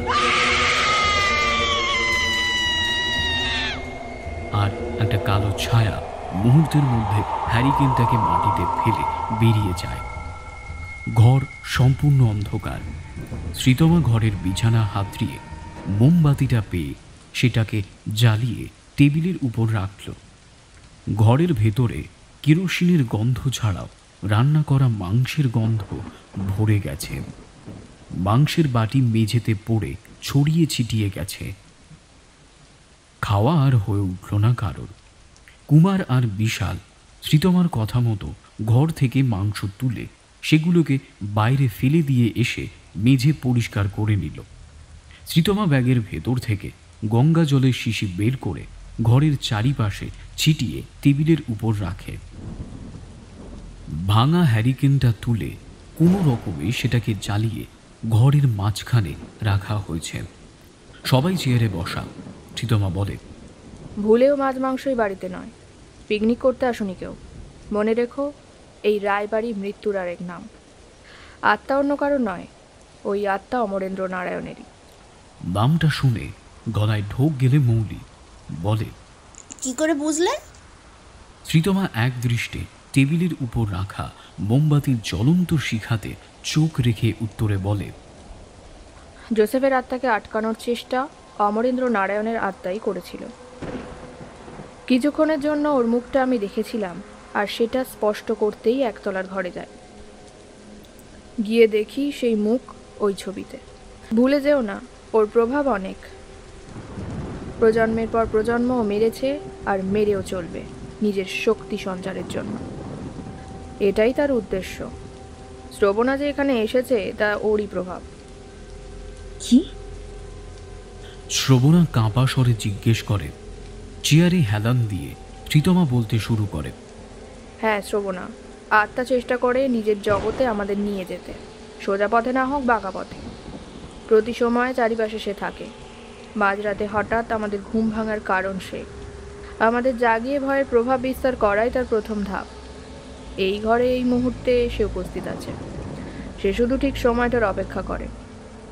হতেই পারে আমার পাশেই দাঁড়িয়ে, তোমার পাশেও থাকতে পারে, অথবা যারা আমার এই গল্পটা মন দিয়ে শুনছে তার পাশে বসে রয়েছে। সঠিক সময়টা পেলেই মুহূর্তের মধ্যে তাকে সে নিজের মধ্যে টেনে নেবে। ভয়ঙ্কর মুখ তার। অমরেন্দ্রের চোখ সাংঘাতিক, ভয়ানক শক্তি তার চোখে। আজ রাতে কিছু একটা হবেই, হতেই হবে। শ্রীতমার কথাগুলো শুনে ঘরের চারজন বেশ ভয় পায়। কথার ফাঁকে মাঝে মধ্যেই চোখ ঘুরিয়ে একে অপরের দিকে একবার দেখে নেয় সে। কুমার বেশ কৌতূহল নিয়ে শ্রীতমাকে প্রশ্ন করে ওঠে, একতলার ঘরে ঠিক কি হয়েছিল? শ্রীতমা সামনের টেবিলের উপর ঝুঁকে হাতগুলোকে টেবিলের উপর রেখে বলে, ওই ঘরে গিয়ে আলো ফেলে দেখি একটা বড় পালঙ্ক ঘরের মাঝখানে জায়গা নিয়ে বসে আছে। বছরের পর বছর ওই ঘরে কেউ থাকেনি। একটা অদ্ভুত গন্ধ নাকে এলো। বিছানার চাদরে ভর্তি শুকনো ফুল, তবে কি ফুল সেটা বোঝা সম্ভব নয়। ওপরের টানা পাখাটা খসে গিয়ে মাটিতে পড়া। বড় ঝাড়বাতির ভাঙা কাঁচ ঘরের মেঝেতে ছড়ানো। টর্চের লাইট ঘোরাতেই হঠাৎ চোখে পড়ে ঘরের উত্তর দিকের দেওয়ালে। সেই দেওয়ালে একটা ছবি। ধুলোর আস্তরণ ছবিটাকে ঢেকে ফেলেছে। শাড়ির আঁচল দিয়ে কোনো রকমের ছবিটাকে মুখের কাছের ধুলোটা সরানোর চেষ্টা করি, আর দেখতে পাই সেটা অমরেন্দ্র নারায়ণের মুখ। হঠাৎ ঘরে খড়িকাঠ থেকে ঝুলে থাকা ছিঁড়ে যাওয়া ঝাড়বাতির মোটা দড়িটা দুলতে থাকে, আর সাথে একটা কালো ছায়া ঘরে ঢুকলো, সেটা বুঝতে পারি। হঠাৎ সেই কালো ছায়া আমার উপর প্রভাব বিস্তার করতে আমাকে ছোঁয়া মাত্রই চিৎকার করে ওঠে, কারণ এটুকু বলে শ্রীতমা নিজের শাড়ির আঁচলটা তুলে ধরে দেখায় যে তার মধ্যে সংস্কৃত অক্ষরে কিছু একটা লেখা আছে। মৌলি প্রশ্ন করে, এগুলো কি ডক্টর? শ্রীতমা শাড়ির আঁচল ছেড়ে দিয়ে উত্তরে বলে, ঋগ্বেদ শ্লোক। ঋগ্বেদই হলো আমাদের প্রথম শাস্ত্র, যা ব্রহ্মা স্বয়ং বলেছেন আর অগ্নিদেব লিখেছেন। ঠিক তেমন মহাভারত বেদব্যাস বলেছেন আর লিখেছেন ভগবান গণেশ, তেমনই। তাই জন্যই আমরা ব্রহ্মার সাথে আগুনের তুলনা করি।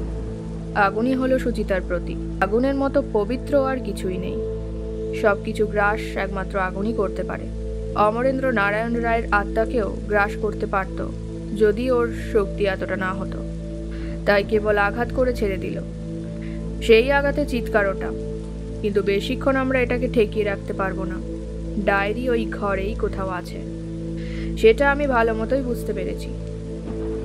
তাহলে আমাদের কি করা উচিত এখন? বিশাল জিজ্ঞেস করে। অমরেন্দ্র নারায়ণের রু রাত 2টোর সময় ভয়ঙ্কর হয়ে ওঠে। ওই সময় ওর সাথে লড়াই করা কঠিন। এখন রাত 12টা, রাত 2টোর আগে যেভাবেই হোক ওই ডায়েরি আমাদের খুঁজে বের করতেই হবে। কথাটা শুনে কুমার বেশ চিন্তা এনে বলে, একতলার ওই ঘরটাকে খানা তল্লাশি করে? ইয়েস। শ্রীতমা বেশ জোর করে বলে। নিজের ব্যাগের ভেতর থেকে 2টি রঙের লাল ও হলুদ তাগা জাতীয় জিনিস বের করে 4 জনের হাতে বিড়বিড় করে পড়ে বেঁধে দিয়ে বলে, প্রেতাত্মা বারবার নিজের বশে নেবার চেষ্টা করবে, আটকাবে, দরকার পড়লে ভয় দেখাবে, কিন্তু তোমরা থামবে না। মনে থাকে যেন কারোর ডাকে পিছন ফিরে বা ডাক শুনে সেটা কার গলা কোথা থেকে আসছে এসব চিন্তা মনে একবারও আনবে না। ওই ঘরে গিয়ে কেউ কাউকে না ডেকে শুধু ডায়েরি খুঁজবে। অমরেন্দ্র ডাক দিয়ে নিজের বশে নেবার চেষ্টা করবে। এরকমই কেস আমি একবার পোতলাতে পেয়েছিলাম, রাজস্থানের একটা নেটিভ স্টেট। মা বাবা আর 13 বছরের একটা মেয়ে একই দিনে আত্মহত্যা করে গ্রামবাসীদের অত্যাচার।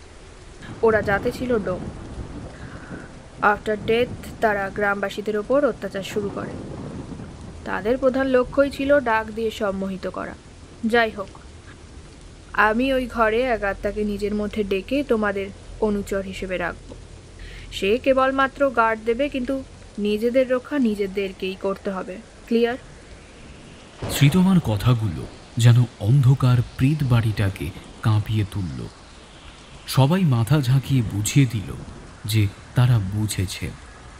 যে যার নিজের ব্যাগ থেকে মিনি টর্চ লাইটগুলো বের করে সেটাকে জেলে নিয়ে একতলার দিকে এগোতে থাকে।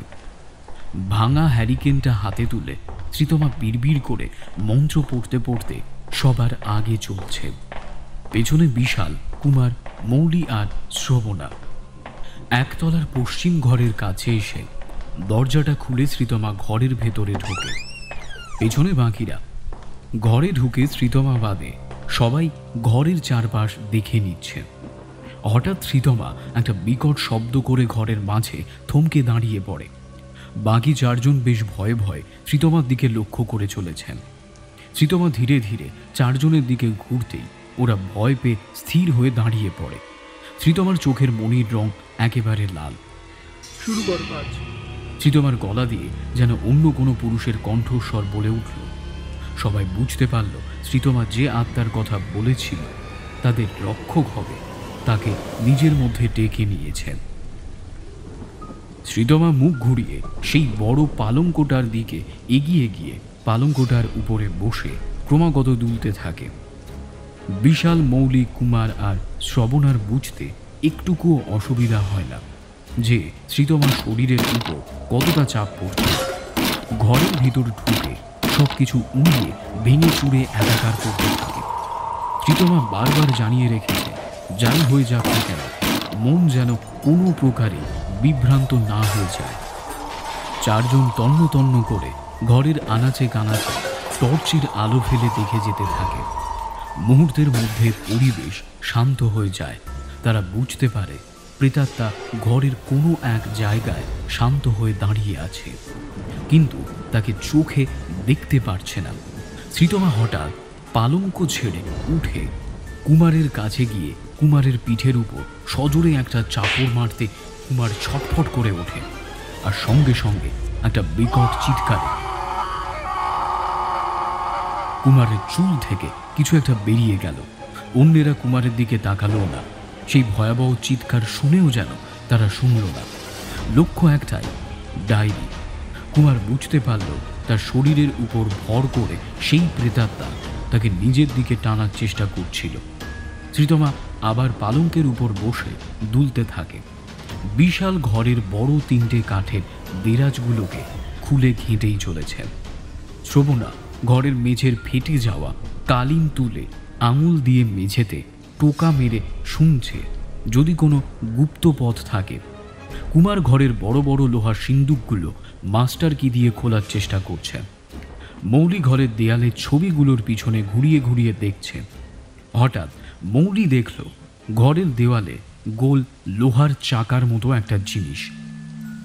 সেটাতে হাত দিয়ে সজোরে ঘোরাতেই মুহূর্তের মধ্যে তার সামনের দেওয়ালটা দরজার মতো সরে যায়। সবাই বুঝতে পারল এটা জমিদারের চোরা কুঠির রাস্তা। রায়বাড়িতে হঠাৎ কেউ আক্রমণ করলে মেয়েদের এইখানেই লুকিয়ে রাখা হতো। দেয়ালের কাছে বিশাল, কুমার ও শ্রবণা এসে দাঁড়িয়েছেন। একে অপরের সাথে কোনো কথা নেই। টর্চের আলো কুমার নিজের হাত ঘড়িতে ফেলে দেখল 1টা বাজতে 5। শ্রীতমাও তার শরীরের মধ্যে ধরে রাখা আত্মাকে বয়ে নিয়ে হ্যারিকেনটা তুলে সেই চোরা কুঠির রাস্তায় ঢুকে গেল। বাকিরাও পেছনে। নিচে সিঁড়ি চলে গেছে, হয়তো মাটির তলায় এই ঘর। সিঁড়ি দিয়ে নেমে সবাই একটা ঘরের ভেতরে এসে দাঁড়ায়। একটা ছোট্ট ঘর, চারিদিক ঝুলে ভর্তি, অস্বাভাবিক রকমের দুর্গন্ধ। সিঁড়ির সামনে দাঁড়িয়ে রইল শ্রীতমা। বাকিরা টর্চ ঘুরিয়ে এদিকে ওদিকে দেখতেই মৌলি হঠাৎ ভয়ে চিৎকার করে ওঠে। ঘরের কোণাতে 3টে কঙ্কাল পরপর শুয়ে রয়েছে। হাড়গুলো কালো হয়ে কালশিটে পড়ে গেছে। চিৎকারের জন্য বিশাল আর কুমার চোখ বন্ধ করে বুঝিয়ে দেয় এটা মৌলি কি করল। শ্রীতমা বারবার বলে দিয়েছিল আমাদের থেকে যেন কোনো রকমের শব্দ না বেরোয়। শ্রবণা মৌলির কাছে এগোতে যাবে এমন সময় কুমার শ্রবণার হাত চেপে ধরে চোখ দিয়ে বুঝিয়ে দেয় মন বিভ্রান্ত হলেই বিপদ। মৌলি মুহূর্তের মধ্যে বুঝে গেল সে ভুল করে ফেলেছে। স্বাভাবিক হয়ে মৌলি শ্রীতমার দিকে তাকাতেই দেখে শ্রীতমার চোখ দুটো লাল হয়ে গেছে। রেগে যেন সেই রক্তাক্ত চক্ষু আরো বড় বড় হয়ে গেছে। সে ভুল করে ফেলেছে যে মৌলি জায়গা থেকে সরে শ্রীতমার ডান দিকে কিছুটা দূরে দাঁড়িয়ে থাকে। বাকি 3জনেই কঙ্কাল সরিয়েই একটা বাদামি রঙের চামড়ার ডায়েরি। বিশাল সেটাকে হাতে তুলে আলো ফেলে ডায়েরির উপর নাম দেখল, ইংরেজিতে লেখা আছে জোসেফ ক্রিস্টি। হঠাৎ ঘরে একটা অদ্ভুত কড়কড়ে গলার শব্দ শুনে পেছনে ফিরে সবাই চমকে ওঠে। মৌলির চোখের মণি লাল, চুলগুলো বায়ুহীন ঘরের ভেতর উপর দিকে উঠছে, গায়ের রং কালো। মুহূর্তের মধ্যে মৌলি বিশালের উপর ঝাঁপিয়ে পড়ে, বিশালের গলা টিপে ধরে। শ্রবণা আর কুমার বুঝতে পারে অমরেন্দ্র নারায়ণের প্রেতাত্মা মৌলিকে বশ করে নিয়েছে। ওই ছোট্ট চিৎকারের মুহূর্তটাতেই শ্রীতমা তাড়াতাড়ি কাছে এগিয়ে মৌলির চুলের মুঠি ধরে তুলে ধরতেই মৌলির শরীরের ভেতর দিয়ে অন্য কেউ এক বিভীষিকাময় চিৎকার দিয়ে শ্রীতমার গলার নলি টিপে ধরে। শ্রীতমা একা নয়, তার শরীরেও এক আত্মা তখন বাস করছে। শ্রীতমা গলার থেকে হাতটা মুছড়ে মৌলির চুলের মুঠিটা ধরেই দেয়ালের দিকে ছুঁড়ে মারে। মাথা গিয়ে লাগে দেওয়ালে। মুহূর্তের মধ্যে মৌলি সবার দিকে তাকিয়ে বিকট চিৎকার দিতে দিতে অজ্ঞান হয়ে পড়া মাত্রই সেই কালো ছায়া সিঁড়ির দিকে এগিয়ে বেরিয়ে যায়। আলো ফেলে সবাই দেখল মৌলির গায়ের রং আগের মতোই স্বাভাবিক হয়ে গেছে। বিশাল ডায়েরিটা কুমারের হাতে দিয়ে মৌলিকে অজ্ঞান অবস্থায় কোলের উপর তুলে সিঁড়ি দিয়ে উপরে ওঠে। পশ্চিমের একতলার ঘরে এসে দাঁড়ায়। তার পেছনে কুমার আর শ্রবণা, সামনে শ্রীতমা।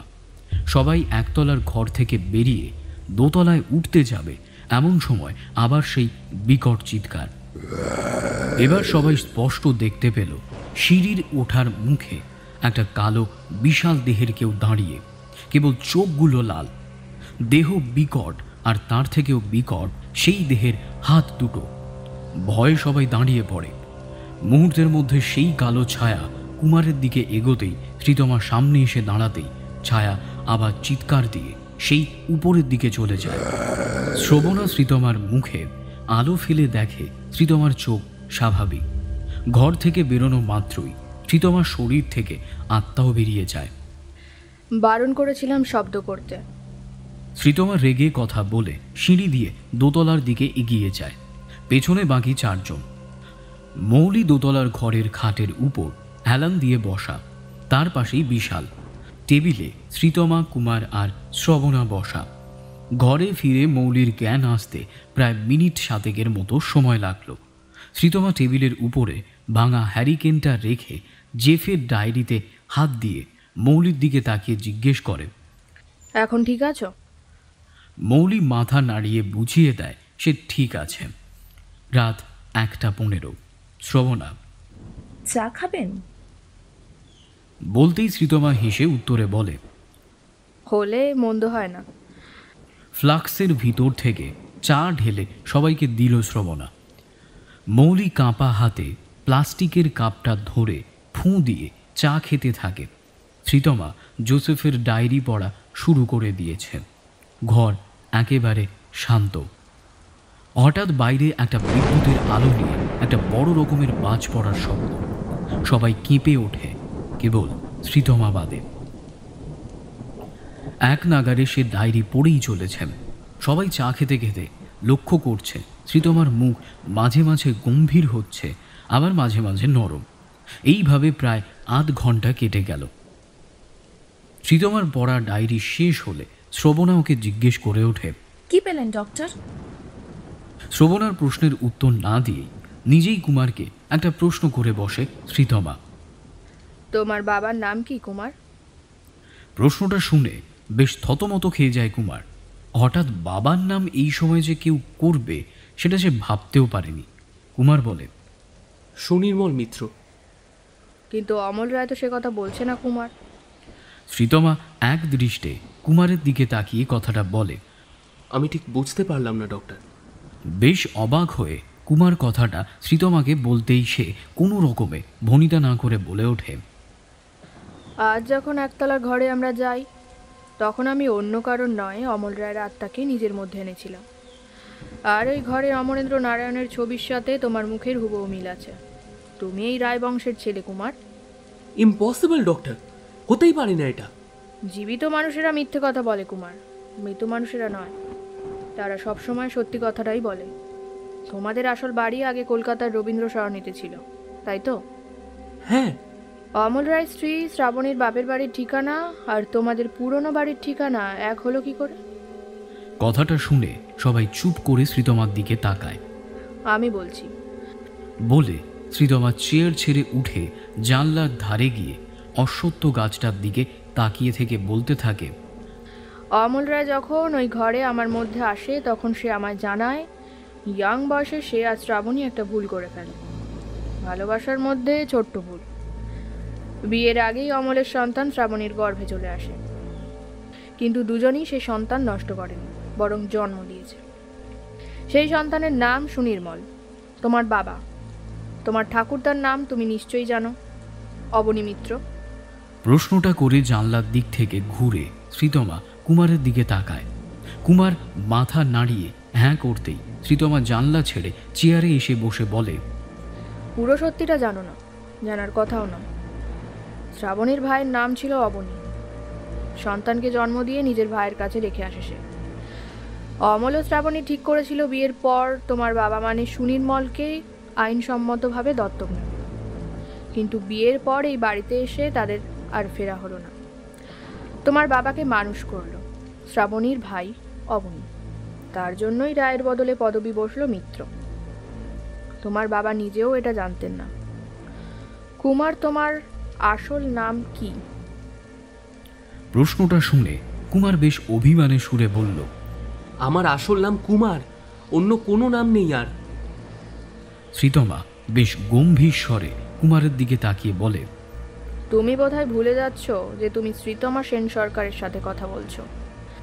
আমি মরা মানুষের গলা দিয়ে সত্যি কথা বের করে নিয়ে আসি, সেখানে তুমি এখনো বেঁচে। কথাগুলো শুনে কুমার বেশ ভয়ে ভয়ে মাথা নামিয়ে নেয়। ঘরের বাকি 3 জনেই যেন পাথর হয়ে কেবল শুনে চলেছে কথাগুলো। শ্রবণা এতক্ষণ চুপ থেকে বলে ওঠে, এই আসল নাম কি তোর, বল। আমি বলছি, কুমার ওর মিডল নেম, আর আসল নাম অমিত। পুরো নাম অমিত কুমার রায়, রায় বংশের বংশধর।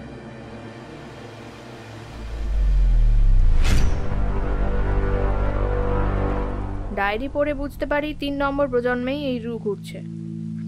অমরেন্দ্র নারায়ণের নাতি অম্বিকায়ন, তার নাতি অমরনাথ, অমরনাথের নাতি অমল, আর অমল রায়ের নাতি অমিত।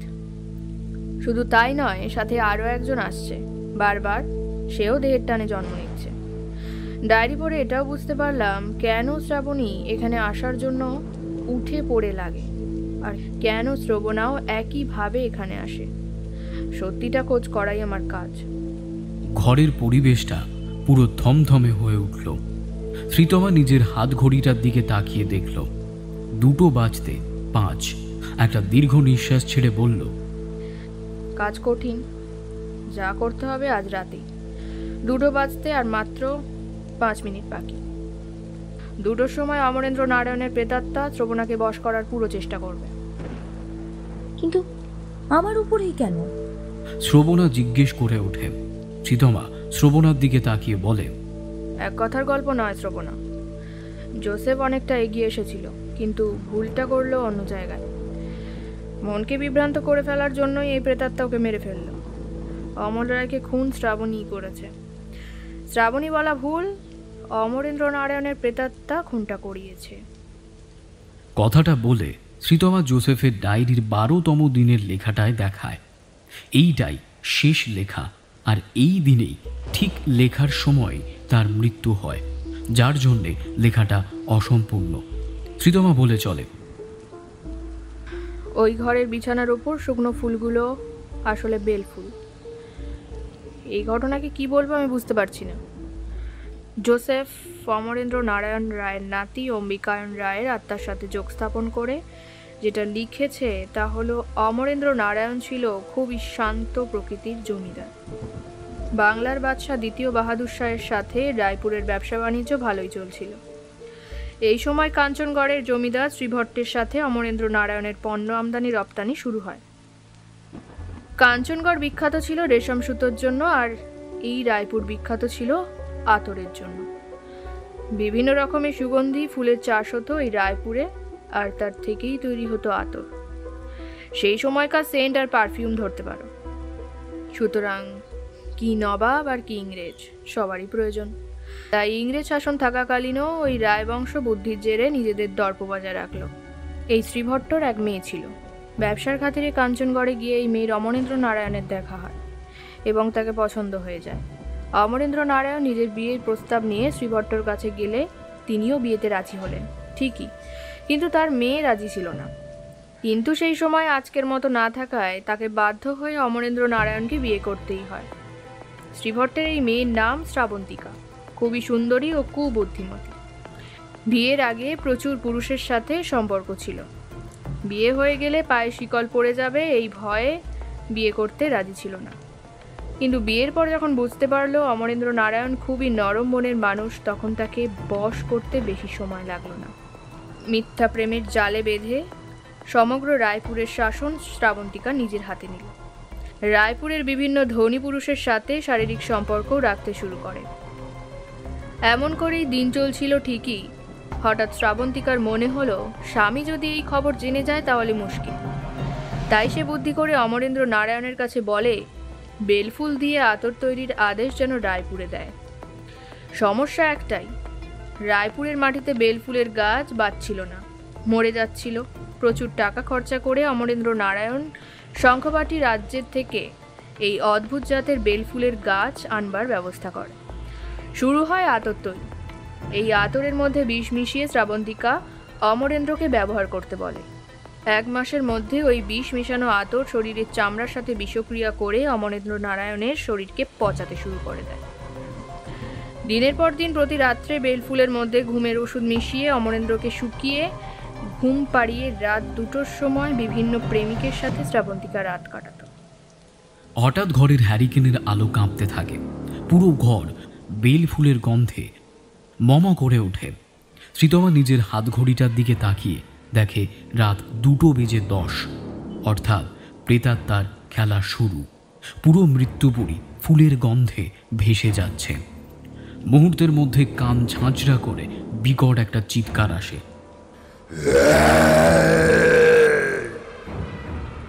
সে আসছে তাকে হারানো এবার খুবই কঠিন। হঠাৎ সেই কালো বৃহদাকৃতি ছায়া দরজার সামনে এসে দাঁড়াতেই ঘরের ভাঙা হ্যারিকেনটা আবার মাটিতে পড়ে গিয়ে চৌচির হয়ে ঘরটাকে অন্ধকারাচ্ছন্ন করে ফেলে। মৃত্যু কি এবার এদের? ঘর পুরো অন্ধকার। ঘরের 5 জন কে কোন দিকে দাঁড়িয়ে জানা নেই, কিন্তু সবার নজর যে ঘরের দরজার দিকে তা স্পষ্ট। কারণ এই ঘোর অন্ধকারের মধ্যে দরজার সামনে সকলে শুধু দেখছে দুটো দাল উজ্জ্বল চোখ। দরজার থেকে ধীরে ধীরে সেই চোখ এগোতে আরম্ভ করল। বেল ফুলের গন্ধ ধীরে ধীরে বদলে একটা পচা গন্ধে পরিবর্তিত হতে লাগল। চোখ এগিয়ে আসছে টেবিলের দিকে, কারণ টেবিলের দিকেই বসেছিল শ্রবণা। হঠাৎ সেই কালো ছায়ার বিপরীত মুখে আর একটা লাল চোখ যেন জলজল করে উঠল। শ্রীতমার চোখ। তার মানে শ্রীতমা নিজের মধ্যে কোনো আত্মাকে বেঁধে নিয়েছে। মুহূর্তের মধ্যে বিশাল কালো ছায়াটা শ্রীতমার উপর ঝাঁপিয়ে পড়ে। শ্রীতমাও সেই ছায়াকে বাঁধার চেষ্টা করছে। ঘরের সবাই দেখছে কেবল 2 জোড়া লাল চোখ তাদের সামনে ঘোরাঘুরি করে বেড়াচ্ছে, ঘর পুরো তছনছ করে দিচ্ছে। হঠাৎ এক চিৎকার,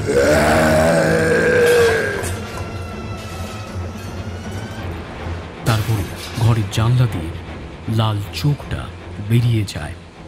ঘরের মধ্যে থাকা অপর লাল চোখটা অন্ধকারে ধীরে ধীরে মিলিয়ে যেতেই অন্ধকারের মধ্যে ভেসে এলো এক কণ্ঠস্বর, মোমবাতি জ্বালাও। শ্রীতমার গলা। কথা মতো বিশাল দেশলাই জেলে নিজের ব্যাগের ভেতর থেকে মোমবাতি বের করে সেটাকে জ্বালিয়ে টেবিলের উপর রাখা মাত্রই ঘরের সবাই চমকে উঠল। শ্রীতমা মেঝেতে পড়া আর তার কপাল থেকে ঝরছে রক্ত। ডক্টর! মৌলি ডাকটা দিতেই শ্রীতমার ডান হাতটা তুলে বুঝিয়ে দেয় তার কিছুই হয়নি, সে ঠিক আছে। টেবিলের কাছে এসে চেয়ারের উপরে বসে শ্রীতমা বলে ওঠে, কোনো রকমে ঠেকানো।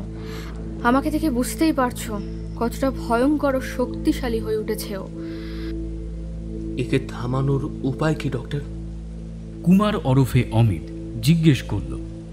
শ্রীতমা ব্যাগের ভেতর থেকে জলের বোতলটা বের করে, ঢাকনা খুলে জল খেয়ে সেটাকে আটকে টেবিলের উপর বোতলটাকে রেখে বলে, কোথায় ছিলাম আমরা?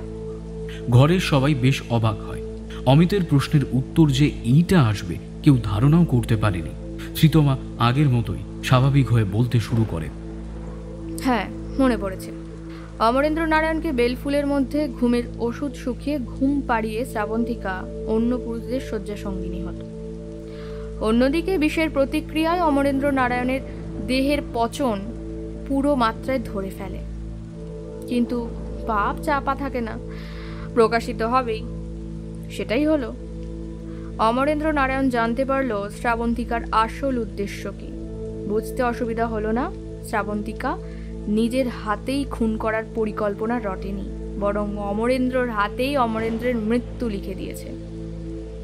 শ্রাবন্তিকাকে বন্দি করার আদেশ দিয়েই অমরেন্দ্র নিজের সর্বনাশ ডেকে আনল। কারণ ততদিনের মধ্যে পুরো রায়পুরের শাসন শ্রাবন্তিকার হাতে।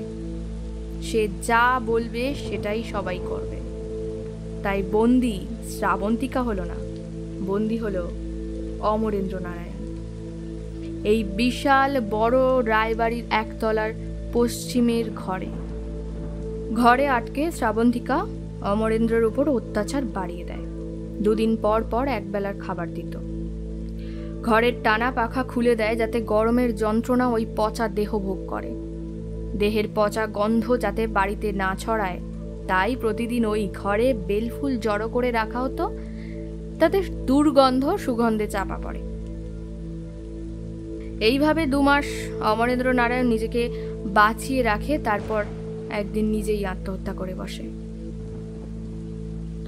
তোমরা হয়তো আত্মহত্যা অনেক রকমের শুনেছ, যেমন গলায় দড়ি দিয়ে, কি ছাদ থেকে ঝাঁপিয়ে পড়ে, বা জলে ডুবে, বিষ খেয়ে, কিংবা অন্য কোনো ধারালো অস্ত্র দিয়ে। কিন্তু অমরেন্দ্র নারায়ণ তা করেনি। ঘরের যে বেলফুলের শুকনো স্তূপ থাকতো, সেই বেলফুল ডাল সমেত খেয়ে খেয়ে নিজের শ্বাসনালী আটকে ফেলেছিল। কতটা কষ্ট করে নিজেকে শেষ করেছে সে। তাই ভাবছি। জোসেফের শেষ দিনের লেখা পড়ে মনে হবে কোনো পুরুষ হয়তো নারীকে ডমিনেট করেছে, কিন্তু না, সেটা উল্টো। এখানে এক নারী পুরুষকে ডমিনেট করছে। আত্মহত্যা করার আগের দিনের কথোপকথন শ্রাবন্তিকা আর অমরেন্দ্র নারায়ণের। অমরেন্দ্র মুক্তি চাইছিল, কিন্তু শ্রাবন্তী বলে সে আর কোনোদিনই তার কাছে ধরা দেবে না। তার বদলে বেলফুল এনে দিয়ে তার দেহকে আরও পচিয়ে তুলবে। অমরেন্দ্র প্রতিজ্ঞা নেয় সে তাকে প্রতিনিয়ত 1 থেকে 100 গুণ যন্ত্রণা ফিরিয়ে দেবে জন্ম জন্মান্তর ধরে। পরের দিন রাত 2টোর সময় শ্রাবন্তিকা খবর পায় অমরেন্দ্র নারায়ণ আত্মহত্যা করেছে। এবার কি করবে সে? রায়পুর তার শাসনে, কিন্তু আগ্রা নয়। অমরেন্দ্র দেহ দাহ করতে হলে তাকে সবার সামনে আনতে হবে। তখন সবাই তার শরীরের পছন্দ দেখে প্রশ্ন তুলবে। এই খবর বাদশার কাছে গেলে সে সিপাই দিয়ে এই রহস্য বার করে ছাড়বে যে শ্রাবন্তিকা আত্মহত্যা করতে বাধ্য করেছে, আর তারপর কারাবাস। অন্যদিকে বেলফুলের আতরে বিষ মেশানোর খবর বাইরে গেলে বাইরের রাজ্যের সাথে আমদানি বন্ধ হয়ে যাবে। তাহলে কি করা উচিত? সেই দিন রাতেই সমগ্র রায়পুরে শ্রাবন্তিকা ঘোষণা করে দেয় যে জমিদার অমরেন্দ্র নারায়ণ সন্ন্যাস গ্রহণ করে তীর্থযাত্রায় চলে গেছেন। কবে ফিরবেন কিংবা আসবেন কিনা তা বলে যাননি। আমি শুধু এই নারীর বুদ্ধি চিন্তা করছি, কিন্তু মানুষ ভাবে এক আর হয় আর এক। অমরেন্দ্র নারায়ণের লাশ শ্রাবন্তিকা লুকিয়ে রাখে এখানেই। আত্মহত্যা করার ঠিক 4 দিন পর শ্রাবন্তিকার মাঝরাতে ঘুম ভেঙে দেখে আজকের কালো ছায়াকে। ঘর কাঁপিয়ে অমরেন্দ্রের আত্মা নাকি বলে ওঠে, আমার দেহের ভোগের সময় শেষ, তোমার শুরু। শ্রাবন্তিকার ওপর প্রভাব বিস্তার করে সারা শরীরে পচিয়ে ছাড়ে অমরেন্দ্র, কিন্তু মৃত্যু তাকে ধরা দিচ্ছে না। অমরেন্দ্র যেন মৃত্যুর সাথেও সওদা করে বসে আছে। অবশেষে এই বাড়ির ছাদ থেকে শ্রাবন্তিকা আত্মহত্যা করে, কিন্তু তার রুটা ধরে রাখে অমরেন্দ্র নিজে। তার রাগ এতটাই ভয়ঙ্কর যে প্রতি 3 নম্বর প্রজন্মে দুজনকেই জন্ম নিতে হচ্ছে। অমরেন্দ্র নারায়ণ জন্ম নেয় নাতি অম্বিকায়ন রায়ের মধ্যে, আর তার সাথে বিয়ে হয় শ্রবণিষ্ঠার। শ্রাবন্তিকার পুনর্জন্ম। এই রকমভাবে শ্রবণিষ্ঠার ওপর প্রেতের প্রভাব, আর সে মারা যায়। এরপর জন্ম নেয় অমরেন্দ্র, অম্বিকায়ন রায়ের নাতি অমরনাথ হয়ে। শ্রাবন্তিকা জন্ম নেয় অমরনাথের স্ত্রী শ্রবণীলা হয়ে। এই রকম ঘটনা আবার ঘটল। এরপর রায়বংশ এখান থেকে উঠে গিয়ে কলকাতায় শিফট করে। কিন্তু ভাগ্য, অমরনাথের নাতি অমল রায় আবার জন্ম নিল অমরেন্দ্র। বিয়ে হলো শ্রাবণীর সাথে। প্রেতাত্মার টানে দুজনেই এখানে এসে উঠল। এরপর অমিত, তুমি হলে অমরেন্দ্র রায়ের পুনর্জন্ম, আর শ্রাবন্তিকার রূ জন্ম নিল শ্রবণা হয়ে। তার টানেই তোমরা দুজন আজ এখানে। এই কথাগুলো বলে শ্রীতমা থামে। ঘর একেবারে থমথমে, কেউ একটাও কথা বলছে না। কিছুক্ষণ পর শ্রীতমা আবার বলে ওঠে, মাটির তলার ঘরে যে 3টে কঙ্কাল আমরা দেখেছিলাম, সেই 3টেরই হলো রায় বংশের পুত্রবধূদের। আমার বিশ্বাস শ্রবণিষ্ঠা, শ্রবণীলা আর শ্রাবণীর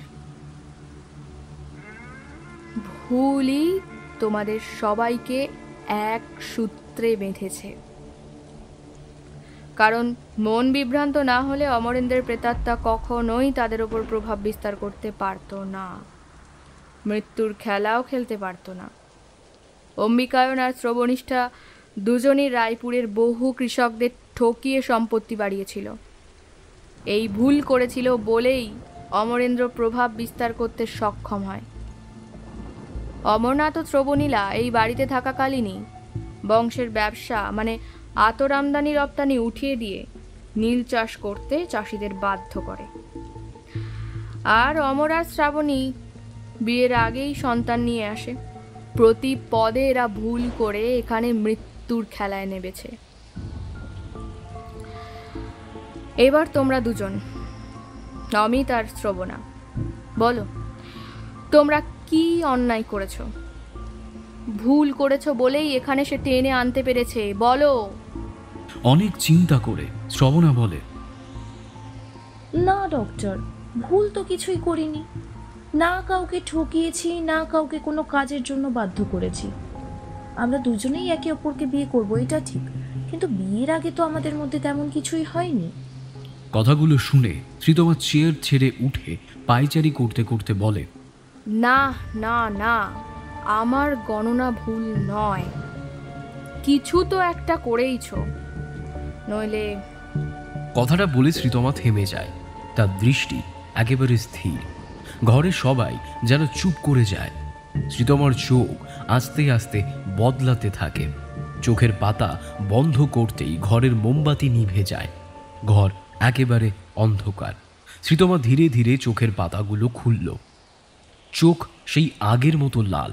গলা দিয়ে বেরিয়ে এলো গম্ভীর প্রেত পুরুষ কণ্ঠস্বর। সে তীক্ষ্ণ স্বরে চিৎকার করে বলে উঠল, তোমরা চোর। কিন্তু এই গলা তো অমল রায়ের নয়, তাহলে কার? অন্ধকার ঘরের সবাই এই কথাই চিন্তা করতে থাকে। এমন সময় শ্রবণার চিৎকার।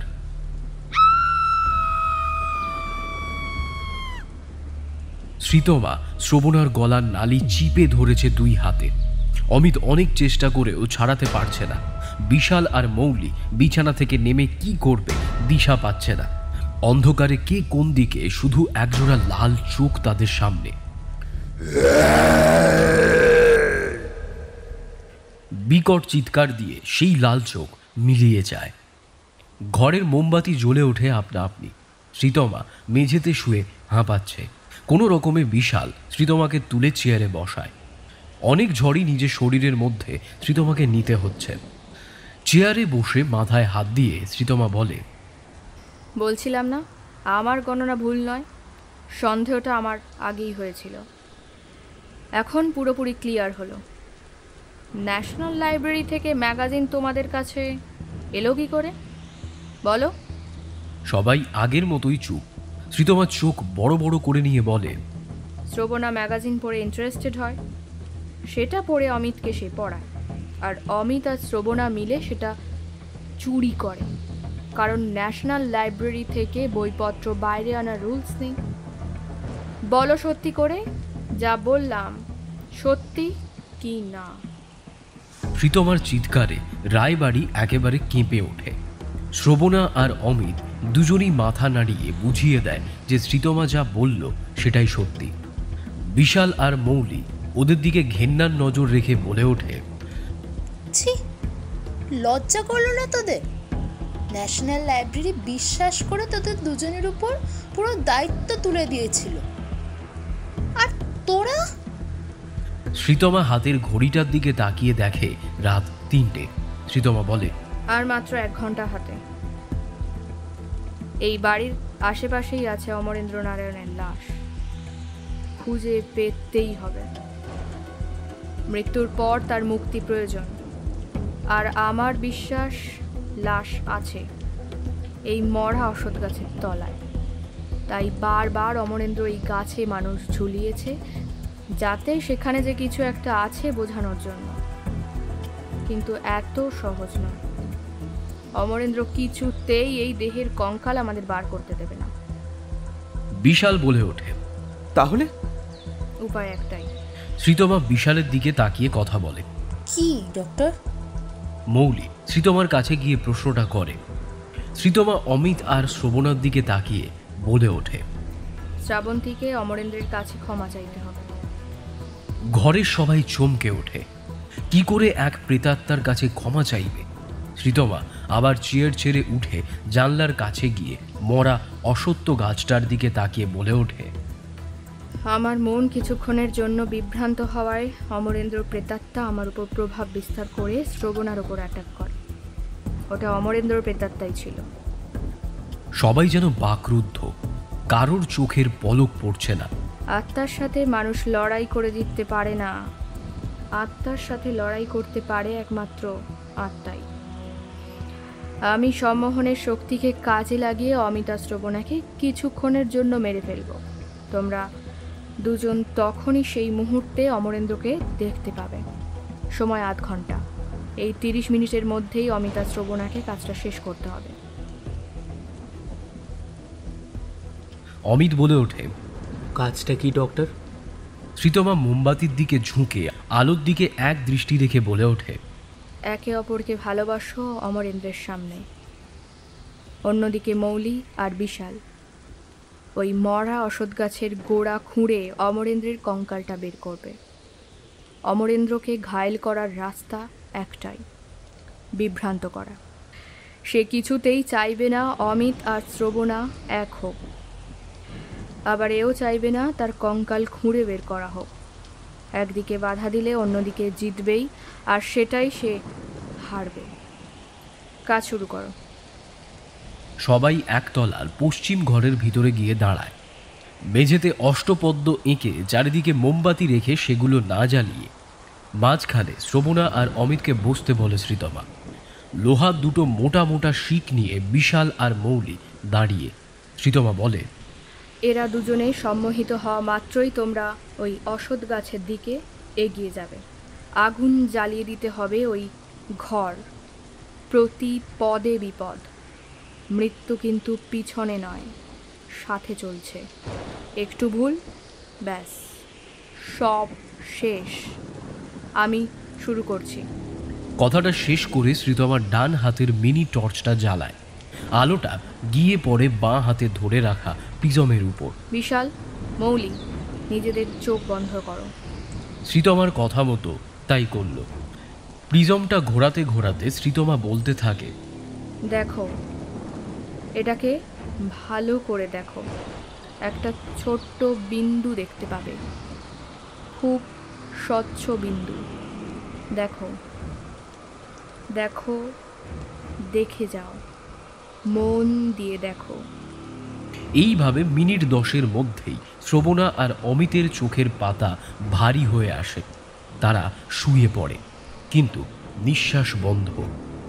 বিশাল আর মৌলি, কাজ শুরু করে দাও তোমরা। শ্রীতমার কথা শুনে বিশাল ঘরের মোমবাতিগুলো জ্বালিয়ে দিয়ে মৌলিকে সাথে নিয়ে ঘর থেকে বেরিয়ে যায়। শ্রীতমা চোখ বন্ধ করে খোলা মাত্রই তার দুটো চোখ দুই রকম। বাঁ চোখের মণির রং কালো আর ডান চোখের মণির রং একেবারে লাল। সে বলতে থাকে, অমরেন্দ্র, শ্রাবন্তিকা, তোমাদের এই জন্মের রু আমার হাতে। ফিরে যাও নিজেদের ফেলে আসা প্রজন্মে। এক হও, দেহ এক করো। শ্রবণা চোখ খুলে দেখল অমিতের বুকের উপর সে মাথা রেখে শুয়ে আছে। অমিত তাকে কেবলই দেখে হাসছে। সেই পশ্চিমের বড় ঘর সুন্দর করে সাজানো। মুহূর্তের মধ্যে এক চিৎকার।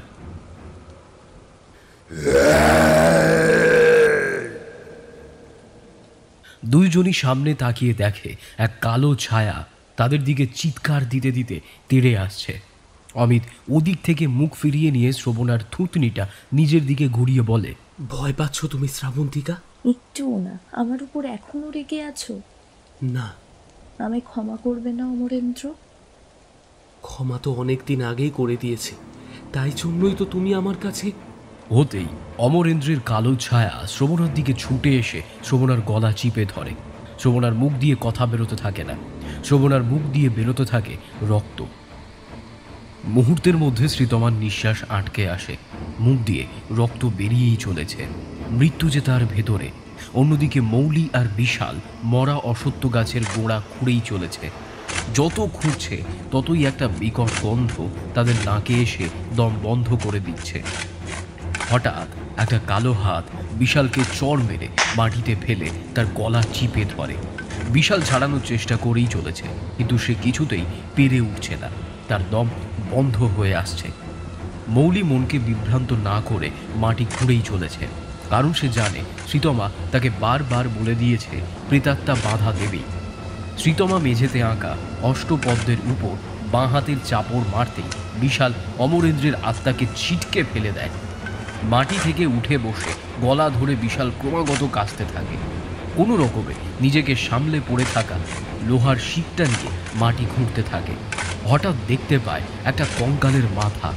মৌলি আর বিশাল শিক ফেলে হাঁটু গেড়ে বসে হাত দিয়ে মাটি কোপাতে থাকে। শোভনার গলার নালি চিপে অমরেন্দ্রের আত্মা চিৎকার দিতে থাকে। অমিত ওই মুহূর্তে শোভনাকে পিঠের দিক থেকে জড়িয়ে ধরতেই অমরেন্দ্রের আত্মা ছিটকে যায়। অমরেন্দ্রের আত্মা এগোতে যাবে তখনই অমিত শোভনাকে নিজের দিকে ঘুরিয়ে শোভনার ঠোঁটের সাথে নিজের ঠোঁট ঠেকিয়ে শোভনাকে ভালোবাসায় বাঁধে। অমরেন্দ্রের কালো রূপ চিৎকারে ফেটে পড়ে। কঙ্কাল তুলে বিশাল আর মৌলি এগোতে যাবে এমন সময় মরা অসত্য গাছ মাটি উপড়ে মৌলির গায়ে এসে পড়ে। মৌলি! বিশালের চিৎকার। কাছে গিয়ে দেখে মৌলি মারা গেছে। বিশাল কান্নায় ভেঙে পড়ে। হঠাৎ একটা অদ্ভুত শব্দ। বিশাল দেখে মৌলির চোখ খুলছে। চোখের মণির রং একেবারে লাল। মুহূর্তের মধ্যে বিশালের উপর ঝাঁপিয়ে পড়ে বিশালের গলা টিপে ধরে বলে ওঠে মৌলির ভিতরে থাকা অমরেন্দ্র, আবার পুঁতে দে আমাকে, শেষ করে দেব আমি। বিশাল হাতে শিকলটা তুলে মৌলির মাথায় এক ঘা মারতেই মৌলি ছিটকে পড়ে অসত্য গাছের গোড়ায়। কঙ্কাল নিয়ে দৌড়ে একতলার ঘরে পৌঁছায় বিশাল। ঘরে ঢুকে দেখে 30টা মোমবাতির মধ্যে মাত্র একটা জ্বলছে, বাকি সব শেষ। শ্রীতমার গলা দিয়ে রক্ত যেন বেরিয়েই চলেছে। শ্রীতমা আঙুল তুলে পালঙ্কে রাখতে বলে অমরেন্দ্রের কঙ্কালটাকে। কথা মতো বিশাল তাই করল। ঘরে এসে ঢুকলো সেই কালো ছায়াটা। বিকট চিৎকারে পুরো রায়বাড়ি যেন কাঁপতে থাকে। সেই মুহূর্তে শ্রীতমা বলতে শুরু করে ঋগ্বেদের পবিত্র মন্ত্রসমূহ। প্রেতাত্মার চিৎকার বাড়তেই থাকে। শ্রীতমা থামে না, বলে চলে ওম শান্তি শান্তি ওম শান্তি ওম শান্তি ওম শান্তি ওম শান্তি ওম শান্তি শান্তি ওম শান্তি। বলা মাত্রই জ্বলন্ত মোমবাতিটা তুলে পুরো পালঙ্কে আগুন ধরিয়ে দেয় বিশাল। মুহূর্তের মধ্যে প্রেতের চিৎকার বাড়িতেই থাকে। আগুনে অমরেন্দ্রের কঙ্কাল পুড়তে শুরু হওয়া মাত্রই অমরেন্দ্রের কালো ছায়াটাকে যেন আগুন নিজের দিকে টেনে নিয়ে আসছে। ধীরে ধীরে আগুনের মধ্যে মিলিয়ে যায় অমরেন্দ্র নারায়ণ রায়ের অতৃপ্ত প্রেতাত্মা। আর শোভনাও বড় নিঃশ্বাস নিয়ে জেগে ওঠে। শ্রীতমার চোখও স্বাভাবিক হয়, কিন্তু অমিত শুয়ে, সে জাগল না। শোভনা কাঁদতে কাঁদতে ডেকে চলে, কুমার, কুমার, কুমার। শ্রীতমা শোভনার কাঁধে হাত রেখে বলে, অমিত ফিরতে পারবে না শ্রবণা। মানে মানে কেন? অমরেন্দ্র যখন যাচ্ছে তখন তাকেও যে যেতে হবে। গত প্রজন্ম হোক কি এই জন্ম, দেহের ডাক যে, সে ডাক কেউ এড়াতে পারবে না। বাইরে পাখির ডাক শুনতে পাওয়া গেল, অর্থাৎ ভোর হচ্ছে। সবকিছু নিয়ে রায়বাড়ির মৃত্যুর অভিশাপ মুছে দিয়ে বেরিয়ে এলো শ্রীতমা সেন সরকার। আর পেছনে বিশালের বুকে মাথা রেখে কাঁদতে কাঁদতে পা মিলিয়ে রায়বাড়ির ভিতর থেকে বেরিয়ে আসে শোভনা।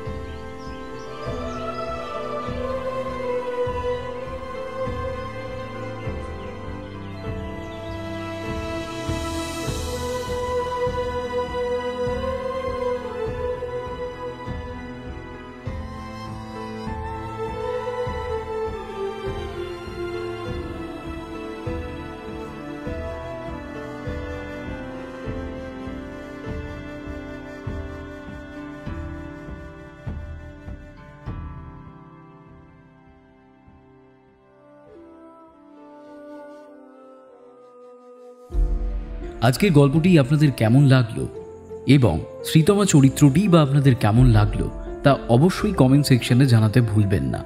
ভালো লাগলে অবশ্যই চ্যানেলটিকে সাবস্ক্রাইব করুন ও পাশের বেল নোটিফিকেশনটি অল করে দিন, যাতে এই ধরনের গল্পের আপডেট সবার আগে আপনার কাছে আসতে পারে। তাহলে আজ এই পর্যন্তই। দেখা হচ্ছে খুব শীঘ্রই আরও একটি রহস্যজনক গল্প নিয়ে। শুনতে থাকুন সাসপেন্স থ্রিলার প্ল্যাটফর্ম, আপনার গল্পের প্ল্যাটফর্ম।